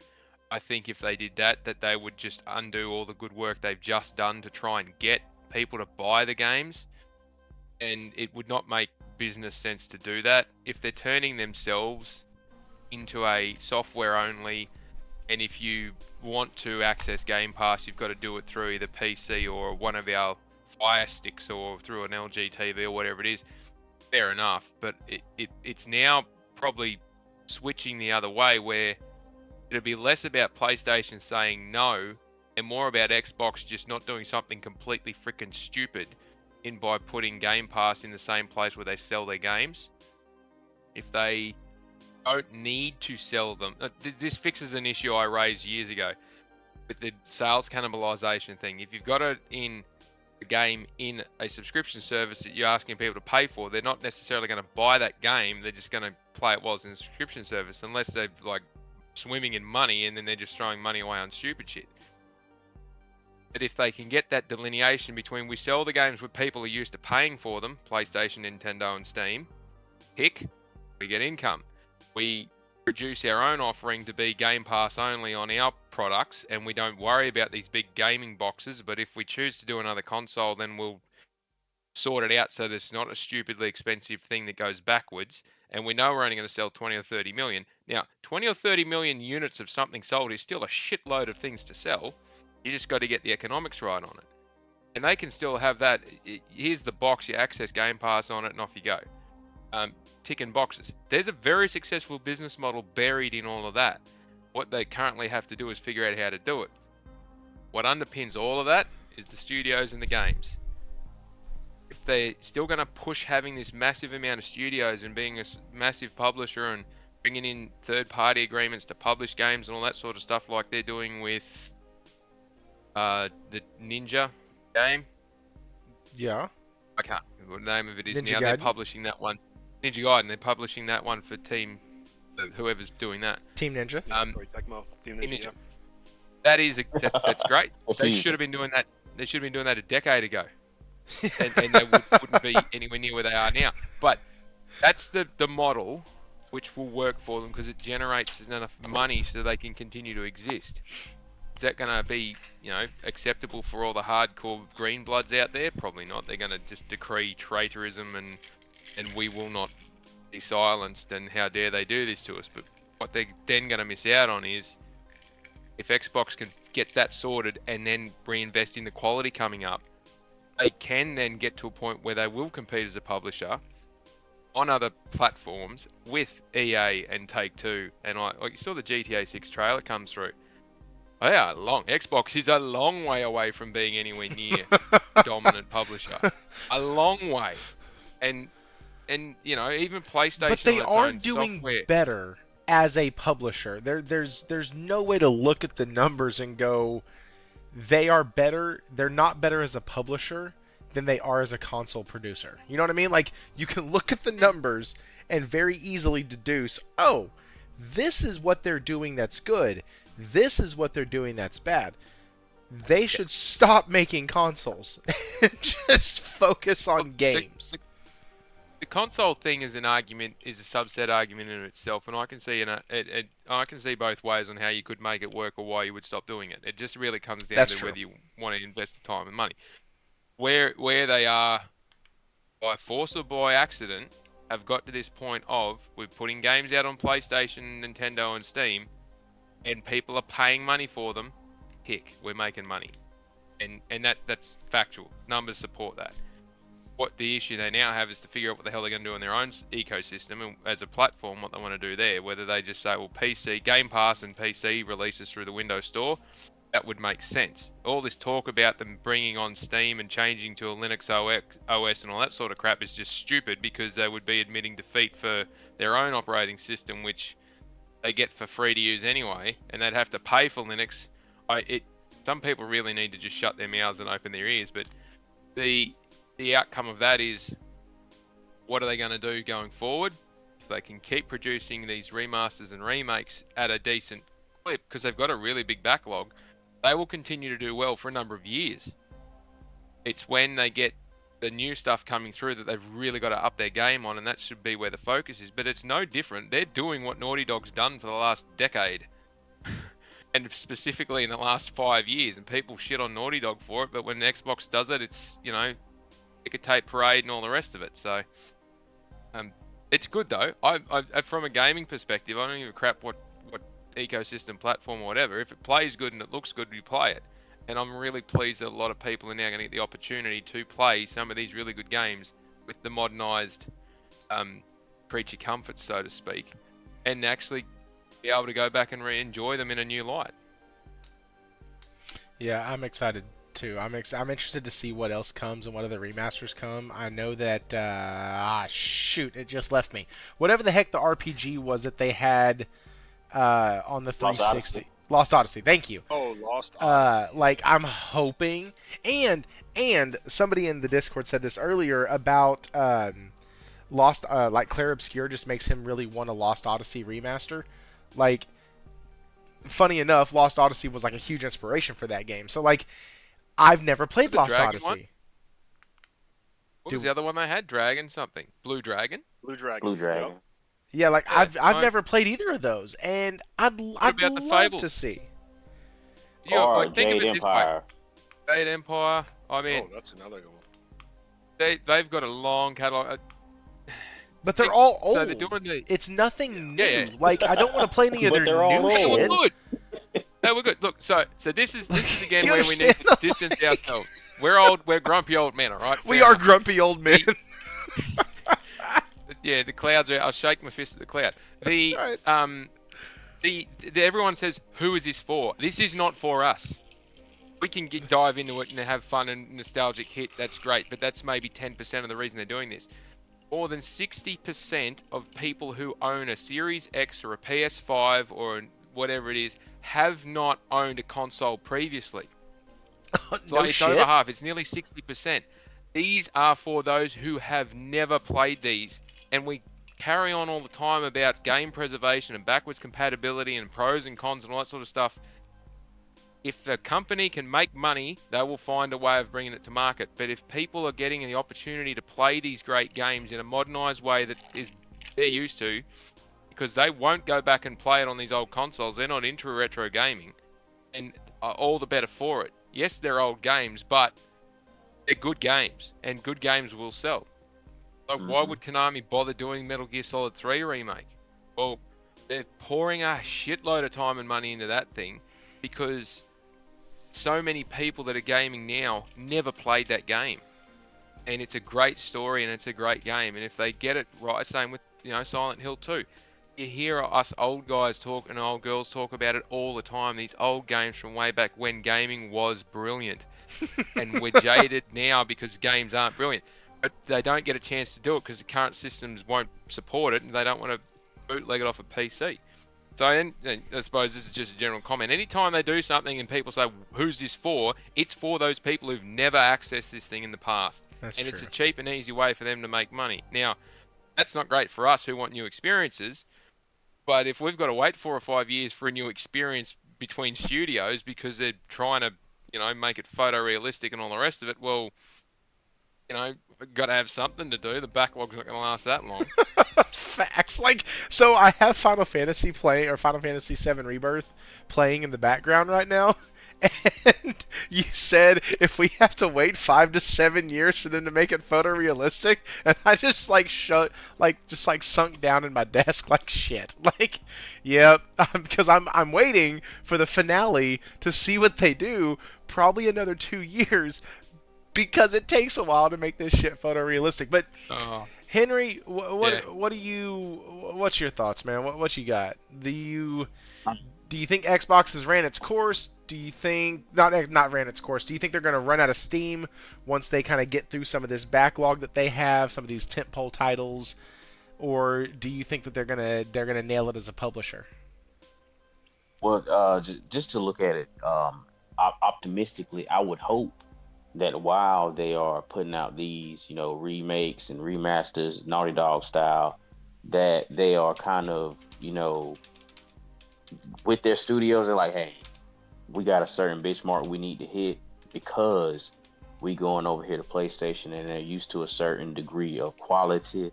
So while in the meantime they're putting out these remakes and remasters, but they're also upping the quality of their, development cycle, whatever it is they got going over there. You know what I'm saying? They trying to they streamlining it and getting it proper to fit with whatever us as PlayStation gamers or Nintendo or whomever to fit, because their main studios haven't been hitting how they need to hit, because even without this third party stuff, there's not really been an Xbox game that, take away your Forza or whatever, because people unanimously speak about the quality of that game. But take that away. There's not really been anything over there that make you say, hey, wow, I need an Xbox because I need to play this. They just don't produce that quality of game. Whereas on PlayStation, they produce quality of game to where, hey, I need a PlayStation to play this. So I would hope, and looking at it optimistically, again, while they pushing out these remasters and bringing forth these older games that we've grown up with and new people haven't experienced, like a Jade Empire, I will play a Jade Empire remake right now today. You know what I mean? I will give $70 for that right now today, because that game was tight. That game was amazing, So they putting out that type of stuff. I will eat that in the meantime, but at the same time, I would also expect their main studios to be stepping up their quality and get things in place to produce what I would also like to play on the PS5 Pro, on the PS5, on the Portal, because again, they've entered into a buy market, not just a Game Pass, rent and play these games for right now market, but a buy. You want me to give you $70? You want me to give you $80? I expect a certain level of quality with me giving you this 80, 70, however many, because I think they are planning on going up in price. So I expect a certain level of quality. Otherwise the game can sit there, because I ain't bought your game since, so I'm fine with not buying it at all. You know what I mean? So it can sit there and you can eat it and you can fire whoever you need to fire, close whatever studio you need to close. Make no never mind me. You know what I mean? Because I'm gonna be playing games regardless. Meanwhile, you just need not my yours. Money. I don't need your games. Yeah, exactly. Yeah, I don't need yours. your games. You need my money. Facts. Hey, listen, and what really sucks for some of these studios with that $70, $80 price tag is the fact that, and I'm not just trying to gloss the game, I swear, but it can't be understated that Expedition 33 delivered some damn good graphics. some beautiful looking cutscenes, some amazing animations for $50. 50 bones. Like under. Yeah, shout out to games that know a good price point to hit their market. Like I think of like Split Fiction. Oh yeah, there's Or, another you know, one. bro. Helldive. Like there's just like Yeah, sometimes bro. Yeah, a publisher, they see, they're like, look, if we enter at this price point, there's so many customers that'll almost buy it without thinking it's hard, you know? yeah, because it's only X, right? It's only $30. It's only $40. We've, and I know that like money is what it is, and money can be tight for some people and whatnot, but literally because of the way our minds have been conditioned, and I'll wrap all of this stuff back into all subscription services. They have ruined us when it comes to how we look at money. Because Netflix, oh, it's only $15. Heck, back in the day, it was only $10. It was $8.99, $5.99. Like, and then it got a little bit more, and then like, oh well, it's almost like, well, I paid $15 for Netflix, so $15 for this game ain't too terrible. Like, our mind gets conditioned that way, or like, oh, this meal at the restaurant or at the fast food place is $10 when it used to be $5, and we're like, oh, you know what, $10 for a meal, that sounds about right. I pay, and just like this natural like progression happens in our brain, and now we're seeing games at $80, and I see people go, well, you know, 80's not too terrible. I'm still at 70, like, okay, cool. I understand 70, that's like my price, that's the top. Cool. Got it. Great. But like a lot of folks look at that $40 price point or that $50 price tag and go, you know what, it's only $50. I can do that. I can try this game out. And so I think, like you said, Helldivers 2 was a great example. $40 out the gate, get in there, get it done. And like, people had fun with that. Shit, I bought the game. I had fun with it. I had like 30 hours, I think, in that game. Like, I didn't play it as much as everybody else did, but I had fun with it. I enjoyed getting yeeted off the screen or getting napalm bombed off the face of the earth. Like, that was fun. Hell, Jez on a stream of his left my ass at the chopper. Like, literally left me, got in the damn thing, and they were gone. I was there. It was over. Like, I remember this. It was fun, but like, games coming out at that price, I think is perfect. Sorry, I kind of derailed it. Kofi, what do you think about this game? What do you think about Xbox and the way they're kind of positioning themselves right now? Do you think they're going to run out of steam, or do you not? I think they're going to continue to release. Hold on, I gotta turn down some volume so that really quick. It's too loud. Apologies. Yeah, I think that they're going to maintain the status quo. One of the things that concerns me the most is when they had a studio working under their umbrella that was critically acclaimed and did not sell well, they did not give them a second chance, and that is Tongo Game Studios and Hi-Fi Rush. Yeah, that's true. So, I don't know. For example, a title just came out, South of Midnight, right? South of Midnight got pretty. It's like a decent to good game. I haven't played it myself, but just reading some of the reviews. No, it didn't sell for shit. Right, it did not sell well, and so whenever a game studio enters that space where it doesn't get, I get a certain metric maybe that they're looking for, does that put that studio at risk? Will that studio be able to take more risks? Because we know Hi-Fi Rush was like, that's like your diamond in the rough. That's something that you could almost identify a certain portion of your fan base as almost becoming fans of. Like, oh, when's the next Hi-Fi Rush coming out? It's going to have... Chai is going to be back, yada yada. And they kind of missed on that. Though I will say, yes, the series will still exist, as we know it was kind of brought back to life. But I think that space where really decent with an occasional gem is kind of going to be the next 10 years for them. Some of their smaller titles I really appreciate too, like Pentiment. I did enjoy that. I'm trying to think, there was another small title. Oh, I'll be dead honest. I play Minecraft Dungeons with my sons quite a bit, actually. So they do hit on some titles sometimes. In terms of well, right, a broken clock is right twice a day. So I mean, you gotta. There's They shoot a lot, and they shoot a lot in a different genre. I will give them credit, right? They've got their Grounded, they've got Flight Simulator, they've got almost everything except for fighting games, at least attempted once in the last 15 years. Um, but I don't know if Game Pass will explode like Microsoft believes it will. I understand that TVs and other devices may be a place for people to have their subscriptions, but I don't know if I would be surprised if we get anywhere close to, like, I don't know, 100 million users. I think that would just be. It's hard for me to wrap my mind around. Yeah, I don't think that's gonna happen. Yeah, maybe at some point, they'll get out there because they're going to be on way more devices than PlayStation Plus, right? Or whatever other subscriptions. Yeah, but part of me thinks that, and understand me when I say this, and I'm not jumping to like some console like war bullshit, but like part of me feels like they're doing almost what the Dreamcast was back in the day. It was a idea that the market wasn't necessarily ready for. I don't think people are ready to just buy a TV and Bluetooth in and play video games via cloud.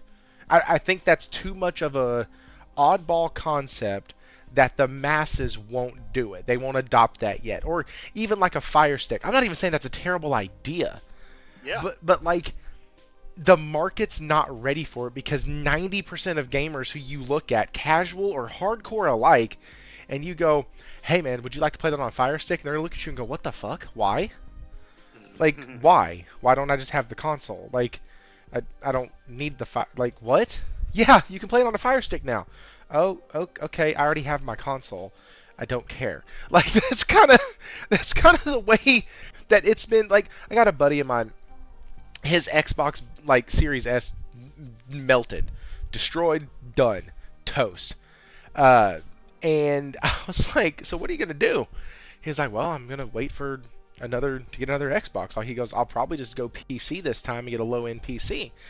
And I said, you realize that you could just go get a Fire Stick and plug it into the back of your monitor and it would work, right? And he looked at me, he goes, now why the hell would I game on a Fire Stick? I said, listen, never mind. Like just like, this is a dude who had Game Pass. And because, so I think that the market is not ready for that. And so I think that's one reason why we haven't seen their numbers grow at all. And we talked about it last week, but there was an 18% or a 14% spike during Call of Duty, but it was not sustained. So like they had a spike up and then it kind of dropped back down. And so what that tells me is that the Fire Stick isn't working, the Samsung TV's not working. The only thing that is working, generating them additional revenue, is putting their games on PlayStation. That's it. That's the only thing that's been working for them. So much so that during an earnings call, Satya Nadella gets there and goes, thank you, PlayStation. We're the #1 selling publisher on PlayStation. You got Xbox fanboys going, thanks PlayStation for keeping us alive. How does it feel to lick our boots and play our games? PlayStation fanboys are over here going, hey guys, look at how bad it's been for y'all because y'all's cheap asses don't buy actual video games and support the developers enough that now they're having to come over to their competitor and see them licking our boots. Please buy our stuff. Like, it's really funny to watch both sides kind of tear each other down. It's quite comical because for some people it's like the war hasn't ended yet. And you see them constantly. It's been over. It is over. You just see them going at each other, and I'm like, come on, man. Like, let it go. It's okay. Now I just get to watch the delusional people on both sides of the aisle and really? Like, why are we? Can we not just play the game that they're going to release for everybody in the next few months? What about that? Can we just do that? That sounds fun. That's like, Xbox is just Xbox is a bigger version of Ubisoft. Yeah. And to the point of, where you speaking about the play on your Fire Stick or whatever, the people who would potentially do that, the most potential, you have is with people who already got consoles or Right. already, game on PC, and I go on vacation and I don't have to pack up my system, so I can just bring my Fire Stick or whatever. You're not gonna get people who not gaming ain't finna do that, bro. Like my wife is not finna. Oh, let me get a Fire Stick so I can play the Hellblade, and she not doing that. Regular people who not gaming are not about to do it. It's the people who've already, the Game Pass users who are already subscribed are going to be their biggest demographic of persons who engage with that. I can take the Fire Stick here. I can boot this up on my TV. I can boot this up on my Samsung refrigerator, and that's who gonna engage with that mechanic that they devise, and you're not gonna get no growth there because the average person who is not a gamer isn't looking to, because otherwise you can play games on Netflix. They'll be doing that, and they're not doing it. You know what I mean? They're not doing that at all. I can play San Andreas on Netflix right now. I'm not doing it, and I game. I'm not doing it. I'm good. You know what I mean? I'm gonna play on my system. So some random person who don't game at all, they gonna see that ad and they gonna scroll right past that joint. You know what I mean? They gonna scroll right past. They not finna go buy an Xbox controller and do all this extra stuff because they playing Candy Crush, bro. They playing Flappy Bird. Oh, you know what I mean? They playing that type of stuff. They not doing this. Gardenscapes. My wife played it. They not doing it, bro. It's over. That's the thing. I'd love to know what the metrics are on it, because so many different places just pour money into the investment of doing it subscription based through the streaming or this, that, mobile games, whatever. But those markets are dominated by 20 or 30 games. That's it, and they're the same shit time and time out. It's like Henry was just saying, no one's playing San Andreas on Netflix. And who's going to go out and buy a controller? Right. Remember when PlayStation a couple of years ago came out with this is just before Fortnite got kicked off all the Apple stuff. PlayStation came out and made some kind of controller thing, or I can't remember what it was called. It was like I know what you're talking about. I forget the name of it, but I know what you're talking about. You were on your phone and you had like a PlayStation controller to play Fortnite with, and it hooked in your phone. And then you had this add-on thing of these massive bloody fan pack that you could put on the back of your phone to keep your phone cool while you're playing it. There's a couple $100 worth of investment there for people, and it's like, oh, you could add all these things to your phone, and then you can be like a pro gamer. It's like, why bother? Yeah. What's the? It's for, obviously there's a market there for this, but it's not a big market.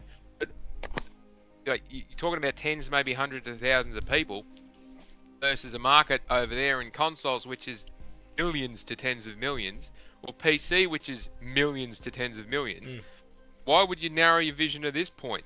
But again, like GTA's on, San Andreas is the example, has been on anything and everything. It probably works on your bloody fridge if it's hooked up to the internet if you wanted it to.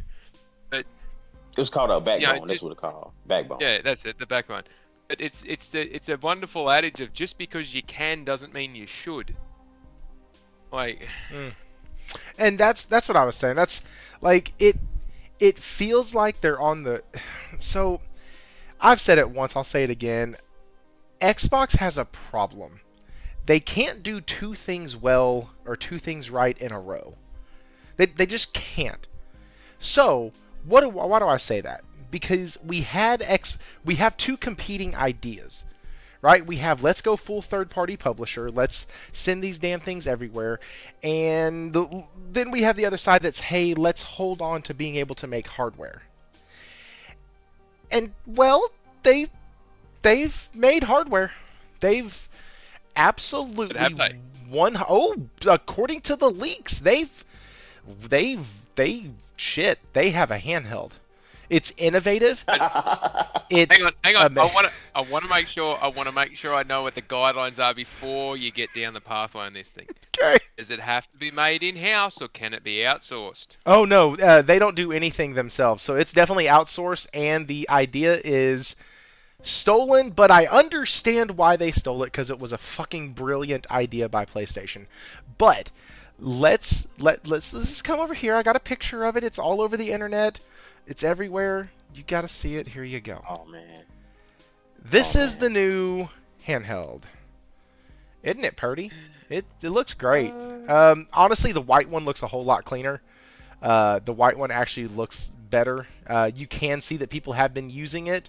It does Yeah. lend to the idea that it's a touch screen. It also, one model is, they're going to the 2 SKU thing, so that dirty fucking handheld, Josh. That's hilarious. That's funny. What's up, Play Beyond? So, this is Look made at by the ROG. screen. Yes, this is Jesus a huge Christ. screen. So, what... No, look at the fingerprints and the dirtiness of the I- screen. I'm- That's horrible.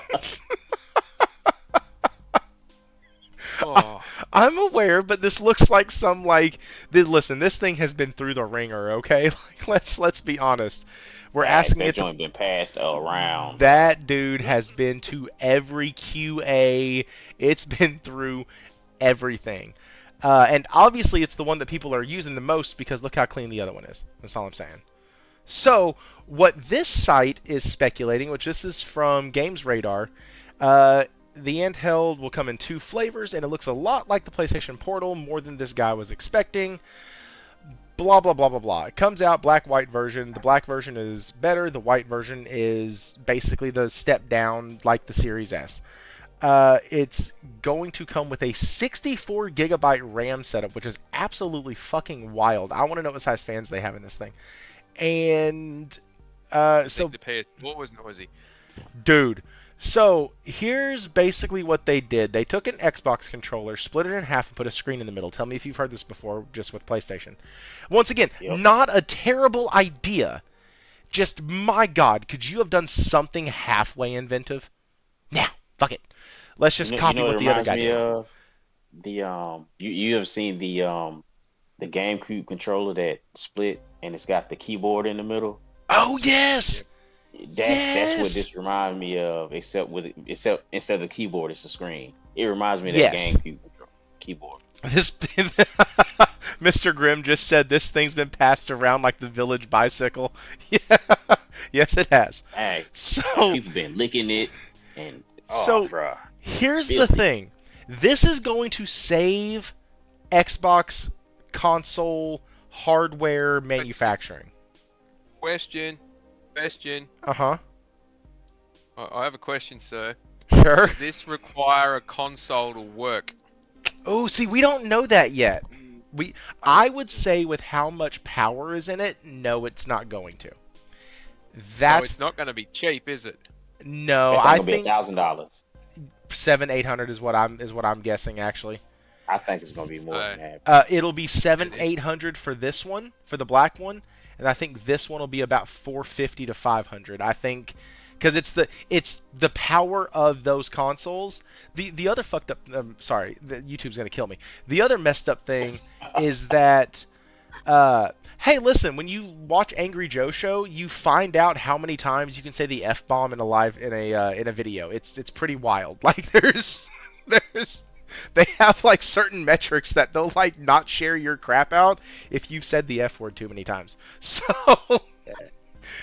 anyways, Do they say what kind of screen is in there? No. Other than the dedicated Xbox button on the left hand that's obscured in the photos and some appropriately colorful buttons on the white version, the ROG handhelds feel very much like Ally variants.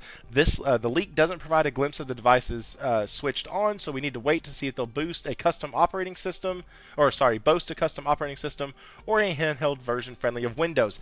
Listen to this delusional bull crap. Oh, So my we don't lord. even know if they work. No, not a clue. But look at this Should shit. just be mocked up. Look at this shit. It's the funniest line I've ever seen. Who's this dude? Who? Phil Hayton. Okay, he be hating for sure. Listen, here's what he Oh, thinks. this isn't one of those. Sorry, this isn't one of those stupid fan mail reporting things, is it? Listen to this one sentence. He's after talking about the custom operating system. That could make all the difference, especially if Microsoft wants to sway console fans eyeing up Nintendo Switch 2 pre-orders. Who the fuck is going to grab this piece of hot garbage ass over a Switch 2. Like, I'm not even getting a Switch 2, and I can tell you that's the dumbest statement I have ever heard. They hey, got to bro. write something. They got to write something. That's just like he needs to wake up, roll over, and change hands. That's ridiculous. They gotta write something. Like, listen, I'm not even saying it's not a good idea. I'm not saying it's not going to be a good device. I'm not saying anything. I'm not talking about Xbox branding, marketing, console division whatsoever. I am talking about the delusional fanboy nut jobs who look at this and go, man, that's going to compete with the Switch 2. Who the hell? What are you smoking? Kofi, listen, like I said, you and I go way, way, way, way, way back. It's been about 5 years, 4 years now, 4.5. Like, That's crazy. I'm just thinking about that. I know. Like, it's been a minute. Somebody the other day was like, man, are you just trying to like pick up where Salty left off? And I was like, dude, that was like 2 years ago when that dude stopped making content. Like, and I was going a year before he stopped making content. Like, it's like, it's been a minute, bro. It's been a hot minute. So, these type of statements, we know Phil Spencer has always had it in his mind that he wants to compete and or own Nintendo. He somehow got his... He is an idiot. He somehow got his cronies to believe this too. So, what do you think about this, man? Like, this shit right here. What do you think about that last line that could make the difference in people eyeing up Switch 2 pre-orders? Oh, okay. I don't know if there's enough. How do I say this? Xbox going in a mobile market and potentially being able to sell in regions that they have failed in for a decade, 15 years is a great idea, but they don't have a strong enough title. They just need a few titles that could get people to play something like this and forget about Nintendo. That is never going to happen, at least with the current ecosystem that they are trying to sell us on. It will not compare. It will not sell well in Japan. It might do okay in Europe, but it won't be. I don't know if an Xbox title will be the most popular thing played on this ROG. I cannot foresee. Well, now hang on. Franchise. I'm not becoming an Xbox like sympathizer here, but to be sounds like it. No, listen, hang on. To be fair, the most popular games played on PlayStation are not from PlayStation. I see what you mean. You know what I mean? Like, just like, once again, go ahead, continue. So, I mean, you bring up a valid point that there are not, like, if you looked at the top sales for any PlayStation generation, it's especially from PS2, it's going to be a third-party support. But I think a lot of gamers stick with an ecosystem when they can understand some sort of consistency. And to your point about Xbox not being able to deliver on that level of consistency, doing the same thing twice, that's what it would require for them to have this piece of hardware come out. When this hardware needs to be iterated upon, I'm curious if Xbox will want to stick with it. We know that Xbox doesn't love making hardware. They don't. And they suck at it. They're not really great at it. Will they continue to just put their label on a slightly custom version of some popular item whenever it's related? The ROG 2 or whatever the next ROG is? I don't know. I don't know if they want to stick in the game long enough to make a difference. Sometimes you have to go through a pain period and continue. When I look at Nintendo, they've had their pain periods. PlayStation, they've had their pain periods. But I feel like Xbox, the vision changes so much. They can't drive through and deliver on what the original hardcore base wanted. Yes, the remasters are still coming out, but I don't know. There just seems to be some sort of disconnect with, I don't know, enough focus to build on an IP that can, I don't want to use Game Awards as a standard, but I want them to be able to compete at that level. At least get to the podium. I would love that a little bit more. I don't see the handheld being really, we'll see. We'll see. I'm very skeptical on it. I like the idea of it. So, for full transparency, my best friend, he's hardcore Xbox, and he loves Japanese games. So, The his fuck? hope is that. Oh wait, you've told us this before. Never mind. Go Yeah, ahead. I've told you about Every this before. every I've known time him- I'm like, wait, what? Go ahead. My I've bad. known him since 7th grade. Okay, it's been a long time. So, he wants Japanese developers to gravitate to developing for a handheld system such as this, and to help Xbox grow their market in Japan. That's a great idea because there were many great, Japanese developers that liked Xbox back in the day. Like, we were just talking about the Dead or Alive franchise being on Xbox, and Ninja Gaiden really awesome. cutting its teeth on X. I mean, Anyway, I'm turning into a complete nerd. So I love that potential, but it's really going to take everything from Microsoft. They're really going to have to focus and not. I just don't see the focus to try to get a consistency with their install base by improving on IPs that are already existing. It's missing right now. Yeah, it's the it's the people who tell you that it's not missing though, right? Like I'm to the point now where every time I open up X, it literally takes me 10 seconds of scrolling to see some Xbox mouthpiece try to spin some bullshit that they're doing that Xbox has clearly told them, no, that's not what we're doing. And they're like, no, yes it is, this is exactly what y'all are doing. Yeah, right? Like, y'all, it's like they're trying to convince themselves that everything is okay. Like, it's not. It hasn't been. Y'all know it hasn't been. Everybody here knows it hasn't been. And why is it? And then you have what's really funny. You have folks who bashed the PS5 Pro for so long about price, about performance. There's no games that take full advantage of it from Sony right now. I can't believe it. There's no new titles. You're buying it for old stuff. Blah, blah, blah. And then tariffs that haven't even been enacted yet somehow got them terrified enough. Oh, I'm sorry. And then Xbox raised the price of their console. Somehow got them terrified enough to go, all right, well, I guess I got to go get the best deal in gaming and go grab the PS5 Pro. And I'm like, whoa, wait a second. That has been a very interesting and entertaining. We're not going to act like we're not going to act like you didn't just say the shit you just said.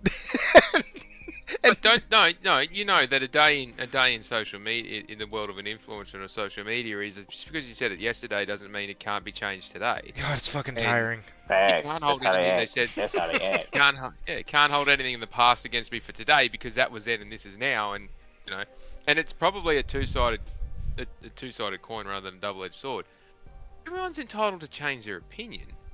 And everyone's entitled to change their perspective and learn and grow and all the rest of it. And I think that is a wonderful thing about being a human, is the ability for self.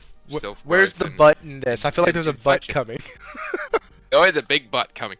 But if you're gonna pin your colours to the mast in such an emphatic way as to declare that there is no way known between hell and high water that this could possibly happen, and everything is garbage and rubbish, and that is just the be-all and end-all of it, and then change your tune 24 hours later and begrudgingly do something that you swore you would never want to do, like, that's not learning and growing. That is just being a petulant bloody pest.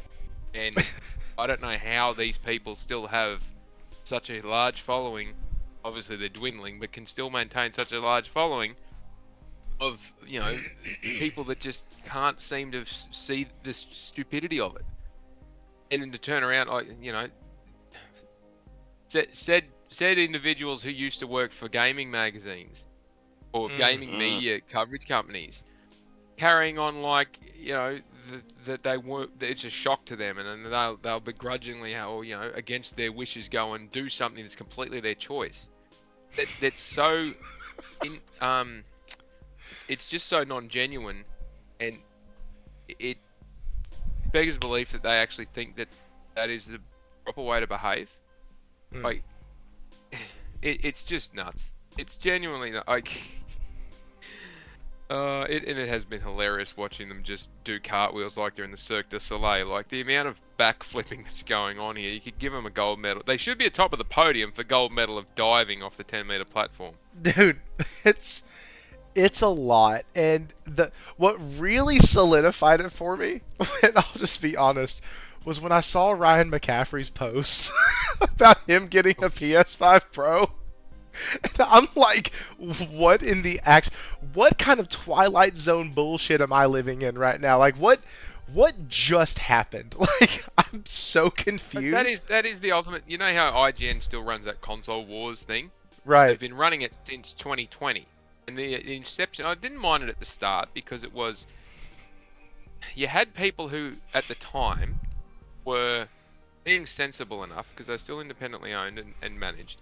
They're sensible enough to go, here's the information that we have verified. This is in 2020, mind you, before everything went well, as everything was going crazy, right? And then all of a sudden it deteriorated, and then we had influencers putting their 2 cents in, you know, that idiot saying that there's something about the PlayStation, some bad news about the PlayStation. I think it was a 50% failure rate on their chipsets or something. And then it comes out and everyone reported on it. Then a couple of days later, he comes out and says, "Oh no, I was lying because I just thought Xbox needed help." And like, they pitch themselves as if they're ambassadors for the brand, and they are still running that today. This whole console wars video segment they do, where no one on there actually talks about sensible. You know, it could be done quite sensibly, and they don't. You get on there, they bang on about this and that and everything else. And I laugh my ass off at it every time I see it, because if you have to buy a PlayStation now to play Xbox games, not only has PlayStation won the war, they've fucking taken over the opposition and set up camp and have declared it their own territory. And the people today that carry on about, oh, Xbox is a platform and they're going to dominate this, and you know, some people online today going, oh, you know, Xbox being number one publisher on PlayStation, is Xbox turning PlayStation into Xbox? Like, no, they're not. They're making PlayStation a shitload of money, and PlayStation don't have to lift a finger to do it. They're, oh yeah, but the money's coming from the sales has come back to Xbox, and we're gonna come back and triumph. Like, no, you're not, because you're using all that money to pay back Daddy for the stupid purchases you made a couple of years ago. Like, their warped vision of reality, some of them just, it's nuts. Anyway, sorry, Josh said the Trojan horse, which was what? So there was an article a while back that I covered on the channel that was Forza Horizon was the Trojan horse to take over PlayStation. And nobody, I saw a rant about that. Dude, nobody anywhere said that shit except for a couple people from IGN and I think Game Rant, and I was like, are you fucking kidding me? I saw it. I won't name the gentleman, but I was very entertained by a person who said he was making a biblical reference to the Trojan horse analogy. He was saying something like, the number one thing the devil did was tell you he didn't exist. Yeah. That was how he started. You know who I'm talking about. If you know this rant, you well, no, I know that line. It's from you know that line. Yeah. Oh crud! What movie it had? Anyways, go ahead. But he was just saying, like, he was like, you know, he was making an analogy that Xbox was the devil, and all of their titles going into the house of PlayStation was corrupting them to become Xbox fans. And I'm like, I don't think this means what you think it does. Twitter is free. At least my account is free, so I'm enjoying this quite. So, listen, I just saw something, and my September is going to be fucking insane. I have to stop playing Trails from Zero, because Trails in the Sky, the first chapter, is coming out September 9th. Like, yeah, coming fall 2025, September 19th. Holy cow. Well, there's another JRPG. Hey guys, if anybody's watching this and you have fallen in love with turn-based RPGs, go give that one a shot. It's the first in the Trails series, and you will be able to get it on the ground floor. Sorry, just saw that. I was looking up something and that popped up, and I was like, oh shit, that's really cool. Um, but How often is it where you get to play a series in reverse order? dude, It feels like the trial series is coming out in reverse order, doesn't it? Yeah, it is. It's getting a little crazy. To be honest, like even I'm like, man, we got a lot of like they. So remember, I played Trails Through Daybreak 2 back in 2022.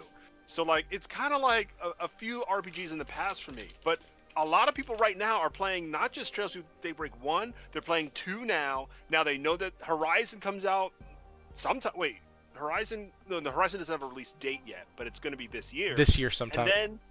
And then First is coming out in September. So I'm like, if you haven't played those 3 or 4 titles, don't play them all back to back. You're going to be burned out. Usually I play mine, 12-month gaps. 12-month game. 200-hour grind fest. Big games, and they're intense stories as well. And that's why I love JRPGs. The storytelling in a JRPG is top shelf, and it can get so intense. Yes. No lie, and I shit you not, the only games that have ever, well, that's not true. I'm not going to speak hyperbolic. Most of the time, the only games that make me shed any sort of emotional response, whether it be tears or anger or frustration, like, are JRPGs. Like, they just are. Like, the first time I ever cried during a video game was when Aerith got stabbed in Final Fantasy VII in 1997. Like, I had leveled Spoilers that girl again. up. Oh, stop it. I had leveled her up so much, and I never got her ultimate weapon because I was like, oh, I could just go back and blah, blah, blah. No. There was no going back. She died. I didn't play the game for 2 weeks. Like, main characters dying in video games is not something I'm really just like a huge fan of. And this was even back in the day before, Last of Us 2 pulled its thing at the first 2 hours of the game. But like that's something that has always been like with me. And so that game, and then most recently Expedition 33, I messaged Hero and I was like, dude, I just got to the spot that made you tear up, and that was a lot. That was some emotional shit that I just went through. I was not prepared for that. They just had this little comedic relief right beforehand, and then just like smack you in the face with all of this sadness and just almost like a sense of pride. And like afterwards, I was like tears down the face, and I was like, I want to go fight now. Like I want to go kill some shit. I gotta avenge this. Is me. I gotta do it. And like, it was. And what's funny is I took a day break from the game because I was pissed, and like I couldn't get past a boss in there, and it really frustrated the shit out of me. But I came back and I kicked that boss's ass, by the way, just to let y'all know. But it's one of those ones where I was at like the 1 hour mark of trying to just compete against this thing, and I couldn't get the timing down. It was late, my head was starting to nod off, and I was like, fuck it, I'll come back the next day, and I killed it the first try. So like that's the difference between a tired gamer and a not tired gamer. But anyways, there are so many things coming out right now, and those stories are worth playing. I have not booted up Trails from Zero in like 2 months, and I can still tell you the exact point in the game that I'm at. And I don't remember some of their names, but I can tell you who the major players are, and I can tell you kind of where I'm, like what my train of thought is and where it's going, because the stories stick with you. They really do. That's one of the things I absolutely love. And it's the stories, and they take me forever to beat, and sometimes I don't beat them, and sometimes I'm just left going, all right, that's cool, I'm done now. I've grinded all I can, and now I'm done. But it's Henry, I know I kind of derailed this again. I'm really good at that.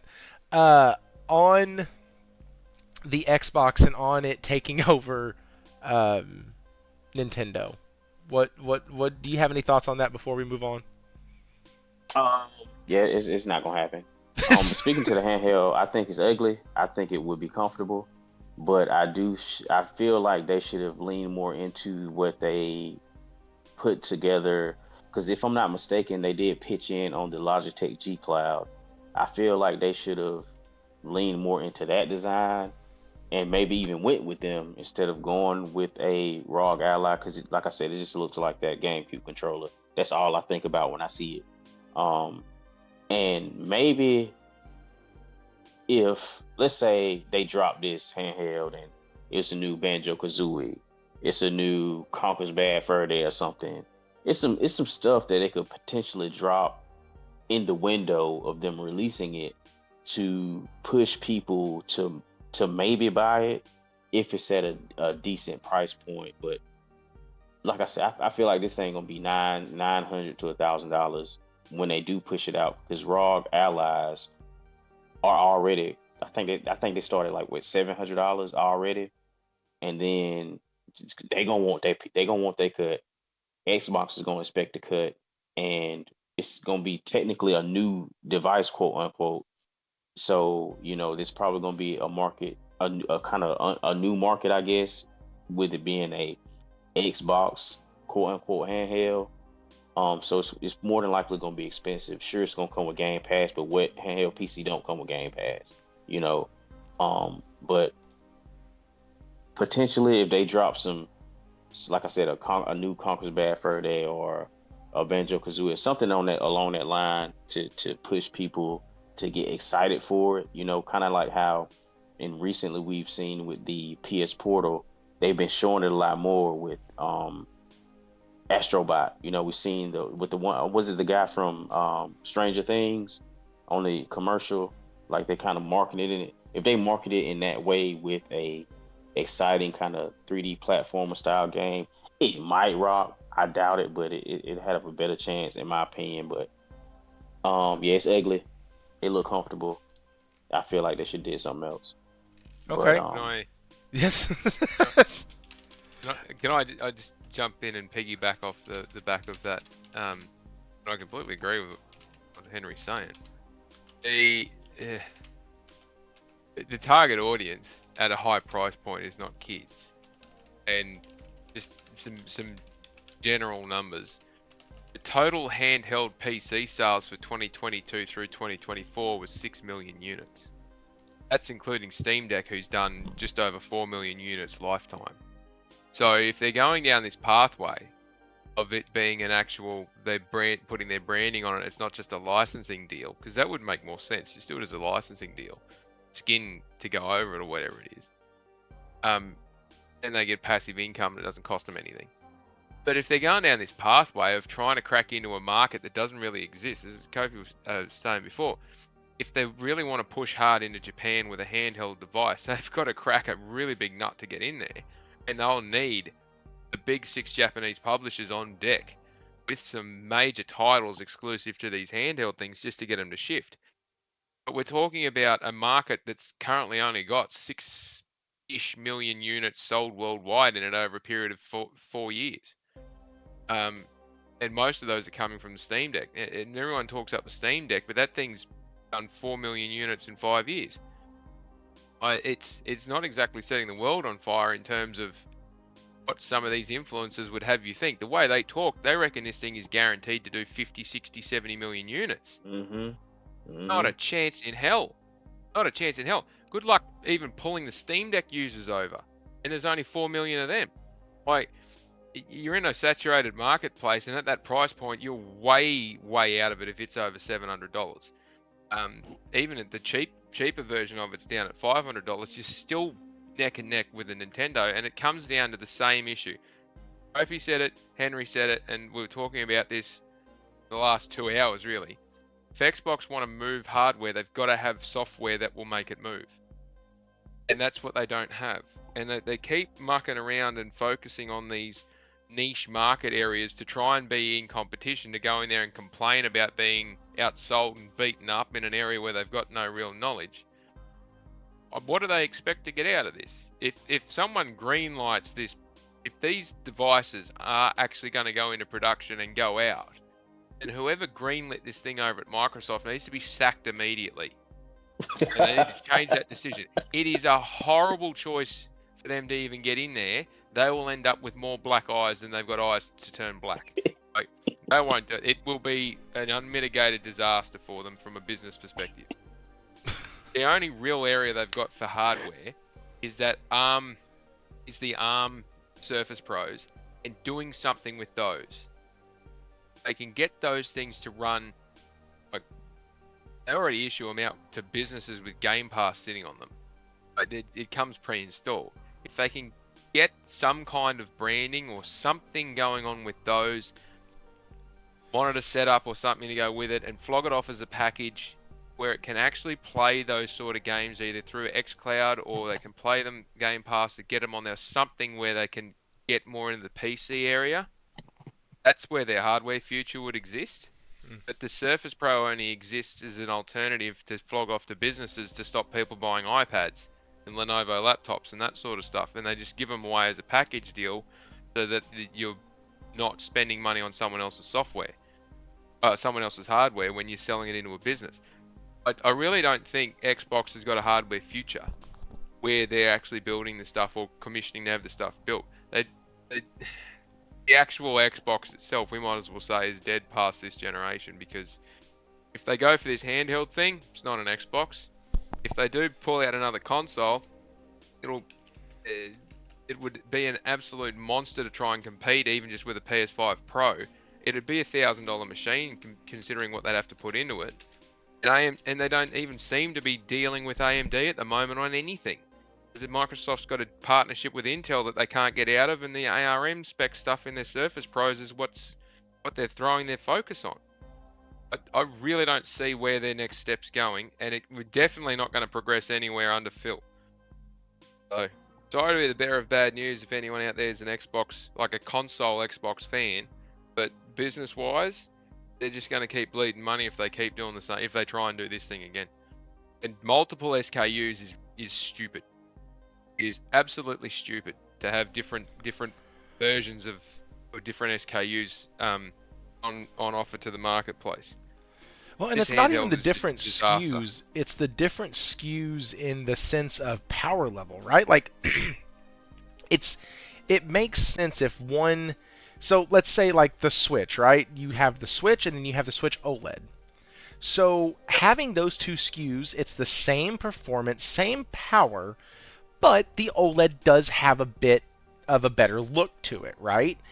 Stuff like that makes sense. Like the digital PlayStation versus the physical, versus the one with the physical disc. At launch, that made total sense. They're both the exact same internal. You can pay for a little bit better over here, but it's not going to affect anything else. The games are still going to run. They're still going to look right. They're still going to look the exact same. You're not going to have issues playing one versus playing the other. I don't fully understand why Xbox has a hard-on for putting both out there at all times. Like, we have to have these two SKUs. We have to have one that's super weekend budget entry and then one that's really high-end. I just don't quite understand why they do that. I'd like to think they have a reason. I'd like to think they're smarter than the rest of us who don't own, like, multi-million-dollar gaming companies. But at the same time, it makes me scratch my head and go, are y'all smarter than me? Because, like...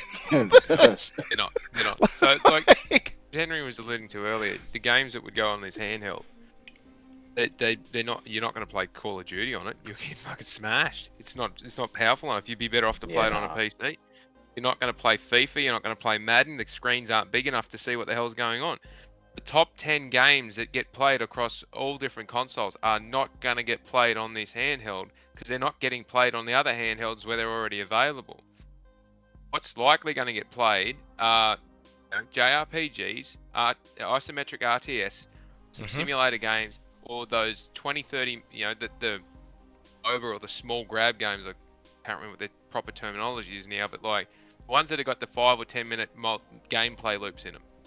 So not the 30 and 45 second mobile games. They're the ones that have got the shorter gameplay loops, like puzzle games, strategy games, simulation games, those sort of ones. Something like, as an example, an Astrobot, you can run a level in 3 or 5 minutes, and you can then just stack them up one behind the other. Or like a game that you've been playing or played before, Dave the Diver. Perfect game on a handheld. That'd be perfect. Gameplay loop is perfect, and it'd be perfect on a handheld. So what does it need that much power for? It doesn't need stupid amounts of power to run that. If it's got this massive, powerful screen, you can do X, Y, Z. No one's going to do it because it's not. It's got to be a pain in the ass to try and do that. And if it's for mobile, you can take it wherever you like. That's great. How many people do you see out and about that have got a Steam Deck or a ROG Ally or a Lenovo, a Legion Go, or a Switch? There's fucking millions of Switches around. How many do you see out and about? Not many. Yeah, It, bro. it's mobile. It's gaming on the go. That's great. It's on the go. It's sitting in your room on your bed. It's sitting on the couch and next to siblings or your partner or whatever, and they're watching TV and you're playing something next to them. It's just in that vicinity in the convenience of it. Very few. You might be on a bus or train or something, flight, fair enough. But very few people are going to take this abomination that you had on the screen before, that's been passed around through every Tom, Dick, and Harry who's put his grubby fingers all over it, and use that as their main piece. If this is what these idiot influencers, and I will say that they're idiots if they think this is going to save Xbox's hardware division. It's not, and they're only opening themselves up for more ridicule when it turns out that this is just another complete and utter failure. There's no way they're going to make that work. If they have to sell it as a profit, it's over $1,000. If they sell it at a massive loss, they've got no software that's going to do numbers on it to help them out. If they refined it and made it a Game Pass machine, and again, we come back to this, where does it make sense? If Xbox in its own ecosystem is just looking at being a Game Pass access point, and they're supporting Game Pass in their own environment, then fine. That's a totally different story. But you're still not going to have them playing all the top 10 games. I'd be surprised when they even played Fortnite on that thing. Anyway, Hey, Thirsty, that's my rant. pull up the Logitech G Cloud, bro. Pull that up. The Logitech G Cloud? Yeah, they should have went with that. Mind you, that thing right there is still like $300. You know what I'm saying? Well, I mean, when you were saying that, ROG Ally, I had it pulled up. They have a $400 version of it. They have they have a 400, a 500, and an 800, and of course the 800 is the. But like that's the price point. Did you just hear what I said? You gonna pay $800 for a handheld Xbox? Like, nah, not a handheld. I mean, anyways, you said what did you say? Logitech G Cloud. Bro, I feel like they should have rocked out with that, and to Falky's point. Make that your Game Pass access point. Yeah, well, look at it. It's like made for that shit. Watch this thing. Yeah. Look at that. Yeah, look at that. Fort that out for $350, $300. Look at this. You can get from Logitech. It's $299.99. You see what I'm saying? Rock out with that. You feel me? Update the screen. Update the Wi-Fi. Because I think when it came out, the Wi-Fi in it, I think it was an older version of Wi-Fi that connectability in there. And update that screen, change that D-pad, give it the Xbox Elite D-pad on there. Put that on there. Throw you some RGB around the analogs. About to say, change some colors. Just you feel me? Call it the evening, bro. Yeah. Like, put that up there. $349.99. So you in the dough. Speaking of calling it an evening, we have been here for 2 hours and 30 minutes, and I really wanted to cover a couple other things real quick. Just if we can move on from this, then we'll be able to cover Bungie, their new Gummy Bears game, and a new studio at PlayStation. And I'd like to kind of dive into those. So, does anybody have? Sadly, I do have to go. Okay, I was figuring it was starting to get late for folks, so I was trying to move along to this end. Kofi, dude, I cannot tell you how much I love having you on here. Thank you for coming tonight. Let the people know where they can find you. Guys, thank you again for having me on. Your community has been great, man. I've basically seen you build this from, I feel like it was your first 100 subscribers. I always got to bring that up. But yeah, as usual, you guys catch me on X or Twitter, whatever you want to call it, creative_Kofi. Currently, I am playing 100 Line, Last Defense Academy on Steam, and they look good. It's really great. I can't wait to talk about the ending. I haven't gotten to my first ending yet, but I'm getting close, so I'll see you online. Man, Right I on. appreciate it. Yeah, go follow him. His link to his X is in the description below. If you have questions, he's always really helpful to answer questions about games. He doesn't give anything away. He will, like, I remember when I was playing Trails Through Zero or Trails from Zero, I had messaged him about this character. I messaged him and a Nate about this character, and I was like, man, yeah, I ran across this person, and he was like, I was like, man, I can't freaking stand her. He goes, oh, really? She's one of my like favorite characters. And I was like, well, she's an asshole in this game. So like, he's a great dude to chop it up with. He remembers these stories. He's all in this world, and he's just a gamer. Just at the end of the day, he is a gamer like the rest of us. He has his niche, and it's wonderful. So I really appreciate you coming on. Go give him a follow on X, and sometimes you can catch him on some other podcasts too. Absolutely. Right on. Thank you, brother. Pleasure to be on here with you, man. Yeah, great to talk with you, Henry, and Palky, man. Chat with you soon, man. Absolutely. Absolutely. So, Mark Carter, welcome to the playground. Dude signing up for a membership said, I didn't get a gifted earlier. I can do it myself. Man, I appreciate that. Let me go ahead and change the number of sleeve monkeys that we have had join the playground tonight to 21. Appreciate you, brother. The coffee's free, but the coffee mugs are $5. That's right. Dude. Don't give me ideas.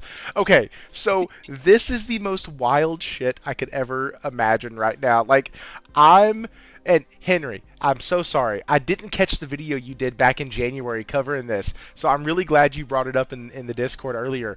But, like, Bungie had, they went through their whole downsizing. Sony said, hey, y'all are effing up. We're going to take some of y'all's people. We're going to relocate them, essentially. And what they've done is there was speculation back then that they were going to be working on this game, and I am so... Guys, listen. We had a conversation earlier that lasted about 20-30 minutes just about our favorite shows from the 90s because we're old as shit. And so, like... I'm not even kidding. And there is a MOBA game. Once again, shout out to Henry. Go follow him. If you're not following and sub to him, y'all are doing something wrong. The dude brings energy every video. He is awesome at this, and he spots shit and just calls it straight like he sees it. This game is a Gummy Bears game made by Bungie, supposedly, or it's codenamed Gummy Bears, and it features Smash Brothers mechanics to target younger players. Okay, and then today, May 7th, we get the news that welcome Team LFG to PlayStation Studios family. And it goes on today, I'm thrilled to unveil a new studio at PlayStation Studios team. Team LFG originated at Bungie, but has also rallied developers from across the industry to bring life to bring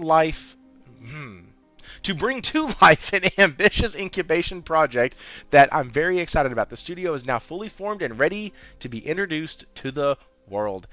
Wow. Right on. Okay, so this is actually pretty cool, and they go into, you get some marketing speech, you have the likes of Destiny, League of Legends, Fortnite, Roblox, all that stuff. Like, they go into all of that, and then our first game is a team-based action game that draws inspiration from fighting games, platformers, MOBAs, life sims, and frog-type games. Players will inhabit a lighthearted comedic world set in a brand new mythic science fantasy universe. We can't wait to reveal more. So, it sounds like this might not be the studio working on Gummy Bears. This makes me kind of sad. But we did get a new studio, and it's not saying they're not working on Gummy Bears. Gummy Bears just might be in space. So, Henry, since you had the original video on this, and we talked about that a lot earlier, what's your take on this? You think Team LFG is team looking for gummies? Like, what are we doing here? Yes, I do believe this is the team. I'm actually, I made a video on this today, but I'm dropping it tomorrow. But like you said, it's not necessarily gonna be, this is the code name for the game. And just based off what they said in this article, plus like looking back on the articles I read a few months ago, it kind of fits into, especially with the expertise of these individuals and what like they worked on your League of Legends and your sci-fi style games. So some of that kind of fits together. I am excited for the game because we've not had a MOBA of quality on console since Genesis. Genesis came out maybe 4 or 5 years ago, and it was like it came and it almost like well not mine. It didn't come and go as quick as Concord, but it after like 3, 4, 5, 6 months it was gone. And that's because I do enjoy MOBAs. I played Arena of Valor a lot, Mobile Legends a lot, and I played a little bit of Wild Rift. But to my guesses and from what I put together and to some people I talked to, this is the team that's working on that game. The one part I'm being thrown for a loop of is the frog-like game portion where they spoke to. I guess it's gonna have like platforming inside of it, which generally MOBAs don't have. So perhaps it's them taking the opportunity to add in like different aspects and different inspirations from other games to kind of I guess how you say spark new interest or new things inside of the genre that are MOBAs, because generally you get a MOBA, it is what it is. It has been that for years and years and years. So it could be them trying to like bring new life into the sub genre of team combat, team shooter, etc. But I'm hyped for it, and like I said, they said they wanted to be a multi-game studio, and this is their opportunity. They're taking it with pushing Marathon. They're putting this game out, and inside of that article, it was a lot of words they used with S on the end, speaking in plural. So they working on games, you know what I mean? So they could also be working on other things. This is just the first entry into that. And also another thing to add on to it, it seems to me like they are going to be strictly a multiplayer live service game studio, which I think is a good thing because number one, I do like those type of games, and also because now PlayStation isn't commissioning, or people won't feel like their mainstay studios like a Naughty Dog or Sucker Punch is being forced to make multiplayer games and whatnot. So they're getting new studios and building them up and getting people who have experience with multiplayer games to then come together and collaborate and put those games out as strictly multiplayer live service game studios, so people won't have to worry about Naughty Dog or Santa Monica or whichever other single player studio. They don't have to worry about those studios wasting time or feeling like they're forced to make multiplayer games, and they can just focus on doing the single player. And these new studios that have a passion and a history of making multiplayer games can do that going forward. I do hope we get to see the game, because as we've seen over the past few years, PlayStation ain't got no qualms with shutting stuff down before it comes to market. They ain't got no qualms with letting stuff come out and then shutting it down. If they don't see or feel like it's gonna be a fruitful, they're gonna cut it off. So I wish them the best. I hope we get to see it. I hope we get to play it, and I hope it's successful for them, because I'm gonna check it out for sure. But if it's trash, I'm gonna say it's trash. I mean, dude, you saw what I said earlier. Like, take him out back and shoot him. Like, this is just... I can't say that. Whoops. My bad. That's not what I meant. It was an Old Yeller reference. My bad. Hey, man, it's late in the stream, so they might not... They might not flag that. Like, dude, I'm telling you, dude, it's freaking wild, the crap that... I played a music clip that was supposedly free, and I got a message the next day that's copyright free and all that, royalty free, that's it. And I got a message the next day saying, hey, you need to take out this section or it gets a copyright strike. And I'm like, what in the world? Like, y'all are picky. Like, this was something that even said it was copyright free. And then I found out that some folks on YouTube will put that their stuff is royalty free in order to, like, trap channels into using it, and then they can claim the revenue from that video. Yeah. Anyway, Nasty work. dude, just filthy work. That's right. Yeah. So And it is true.